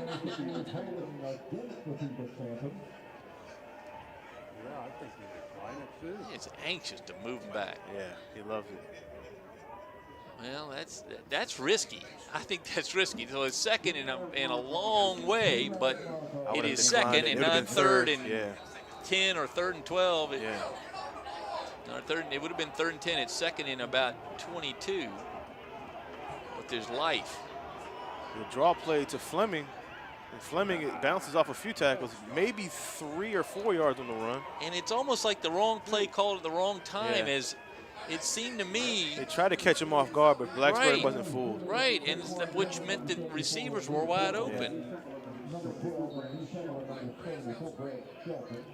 play goes in slowly, but they're all looking. Hargrave trying to figure out where he's supposed to be. 3rd and 18. McNair on this rollout. He does a lot of rollouts. He's going to go deep. Deep. Hargrave and Jackson open in there. And he misses it. He was open. That would have been a huge play for Phoebus as he was opening. Both of them were right there. That ball right off the fingertips. That would have been a huge play. So another 4th down. 4th and 18. As I'm curious to see why they didn't just let Jackson unload earlier going downfield. They tried late in the game. It's going to be Phoebus' last time out, Frank. 4th and 18. Timeout with the clock stop. All right, well, they just make it more challenging.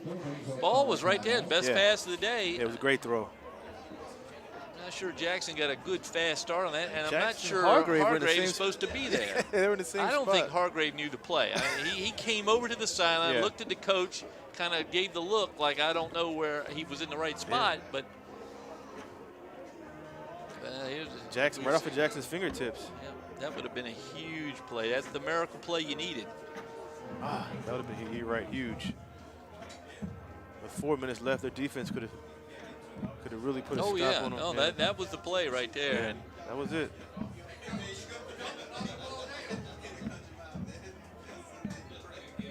the Phantoms getting the full value of their timeout here. Coach Jeremy Blunt, who's done such a marvelous job with this program this year, he gets his play in. He's let McNair carry this team, and that's what you do. Yeah. You know, you go with the guy that's been leading them all through the playoffs. Jackson still Another do-or-die play. indicating disgust on his inability to catch that, but certainly he gave it his all. Another do-or-die play for Phoebus. 4th and 18 from the 47, 4:20 left. McNair he had to get away. Got to throw it.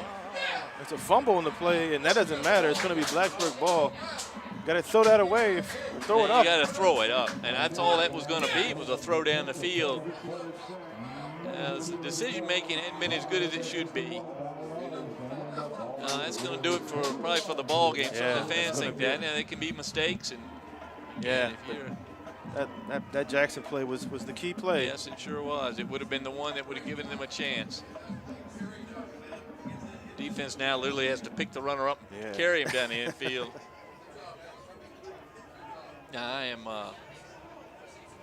always wonder why Cole Beck is in this ball game. He's still in there. Yeah, but because Phoebus has been hitting him hard, and he's done nothing since that series in the second quarter. But why have him out there? Different quarterbacks. Terry takes Terry gets a direct snap, and this is their athlete. Terry goes far side. First time we've seen him good really play do by that Terry, today. yeah. When he gets out of bounds, it leads to stop the clock. But Phantoms need a takeaway and a touchdown on the takeaway. He gets out of bounds, which helps Phoebus actually. So it's going to be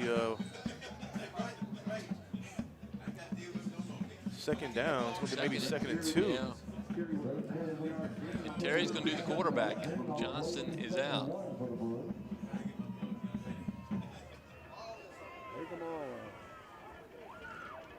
Phoebus showing blitz. Terry gives it to Beck. And Beck's still on his feet. Does a couple of spins. That's Darius Horn at his feet, making a nice tackle, but why? If you got Stanton River waiting to you, do you really want to risk that? It's bound to be somebody else who can carry it 5 yards. Yeah, see, there you go. That's what I thought. Take him out. Good call for him. Yep. Why? The big question. Number 2 comes in, Will Justice, who's a good back, a strong young man. And so now they got Johnston out. Johnson seems quite full of himself over there, and he certainly has played well today, but you got to watch giving the other side Terry reason. So the clock's going to run, 3:27 to go here. Well, the Phantoms had their chances today, and they showed they could stop Colton Beck, but they stopped him too late, as it turned out. They ended up not scoring the 17 even that the Bruins were able to pick up in the first half. Johnston played well at quarterback, the young man, the sophomore, and the junior running back, Colton Beck. I like him. I mean, even though they're going to move up to 4A, we probably won't see much of them in the playoffs in the future, but I'm going to keep my eye on Johnston and Beck next year. They're going to be and Babcock and some of the guys, big guys. Here's number 2, Justice, who's doing and fighting off tackles. That time a good run. So the Bruins just going to keep that ball in play. They pick up the first down, it stops the clock, but it'll start as soon as they get it placed. Well, if the 4th down didn't clean up Darling Stadium, that play will. Yeah. As the fans start to make their way to the exits. You know, Blacksburg earned this win today. They played extremely well. Terry in the playing as quarterback is just Marcus Tate about got the direct snap.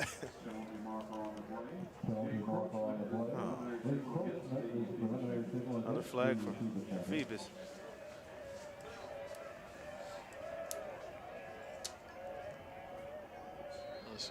Clock starts again. Blacksburg taking the time getting the play in.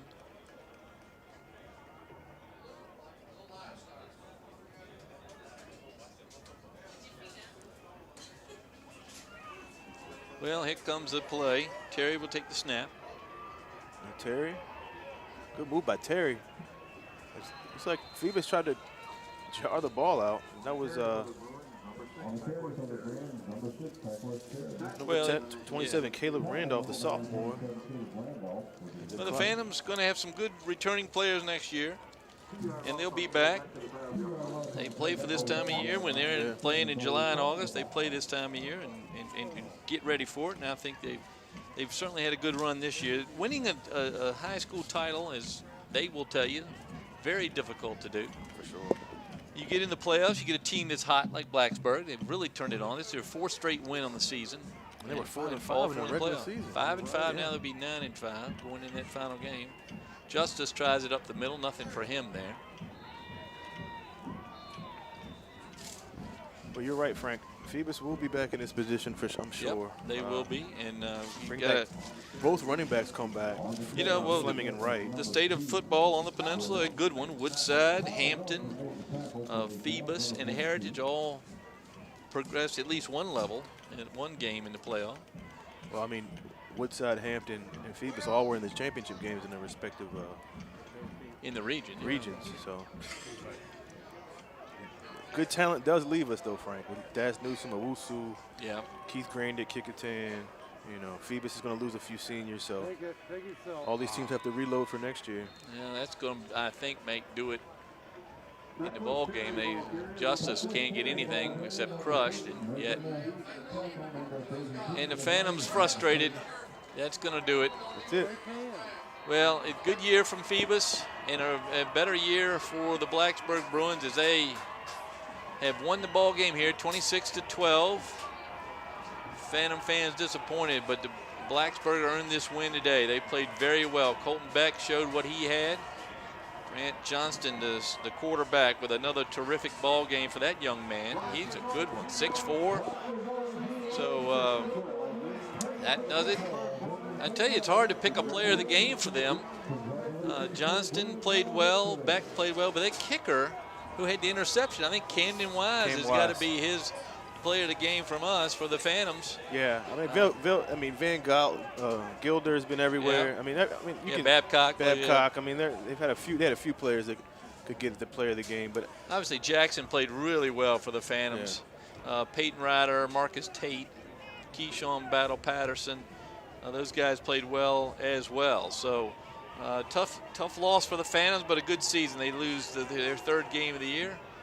And Blacksburg will be back here in the eastern part of the Commonwealth, up at the stadium, Zabel Stadium in William Mary. Yeah. So they'll be back next week. Folks, if you're watching the broadcast during the week and you want to go up to see that title game, that is next Saturday at the William Mary Stadium, where you'll see Blacksburg. Against Stanton River. So the teams shake hands here. I want to thank, of course, Randy Begoli for helping us with the sound today. We want to thank Steve Fryer and, of course, Andy Foley and the whole crew from Channel 48. Wube, it's been a wonderful year to be with you. Great year, I want to thank you for everything, and we look forward to doing this again next season, and maybe we'll move on and do a little basketball and see how the round ball treats us here on the peninsula. Got some good teams in the peninsula this year. Hampton and Bethel should be strong. So hopefully we'll move on and do some basketball soon. I hope so. Thank you for everything. Final score here at Darling Stadium this afternoon, the Blacksburg Bruins 26, the Phoebus Phantoms 12. Good afternoon from Darling Stadium.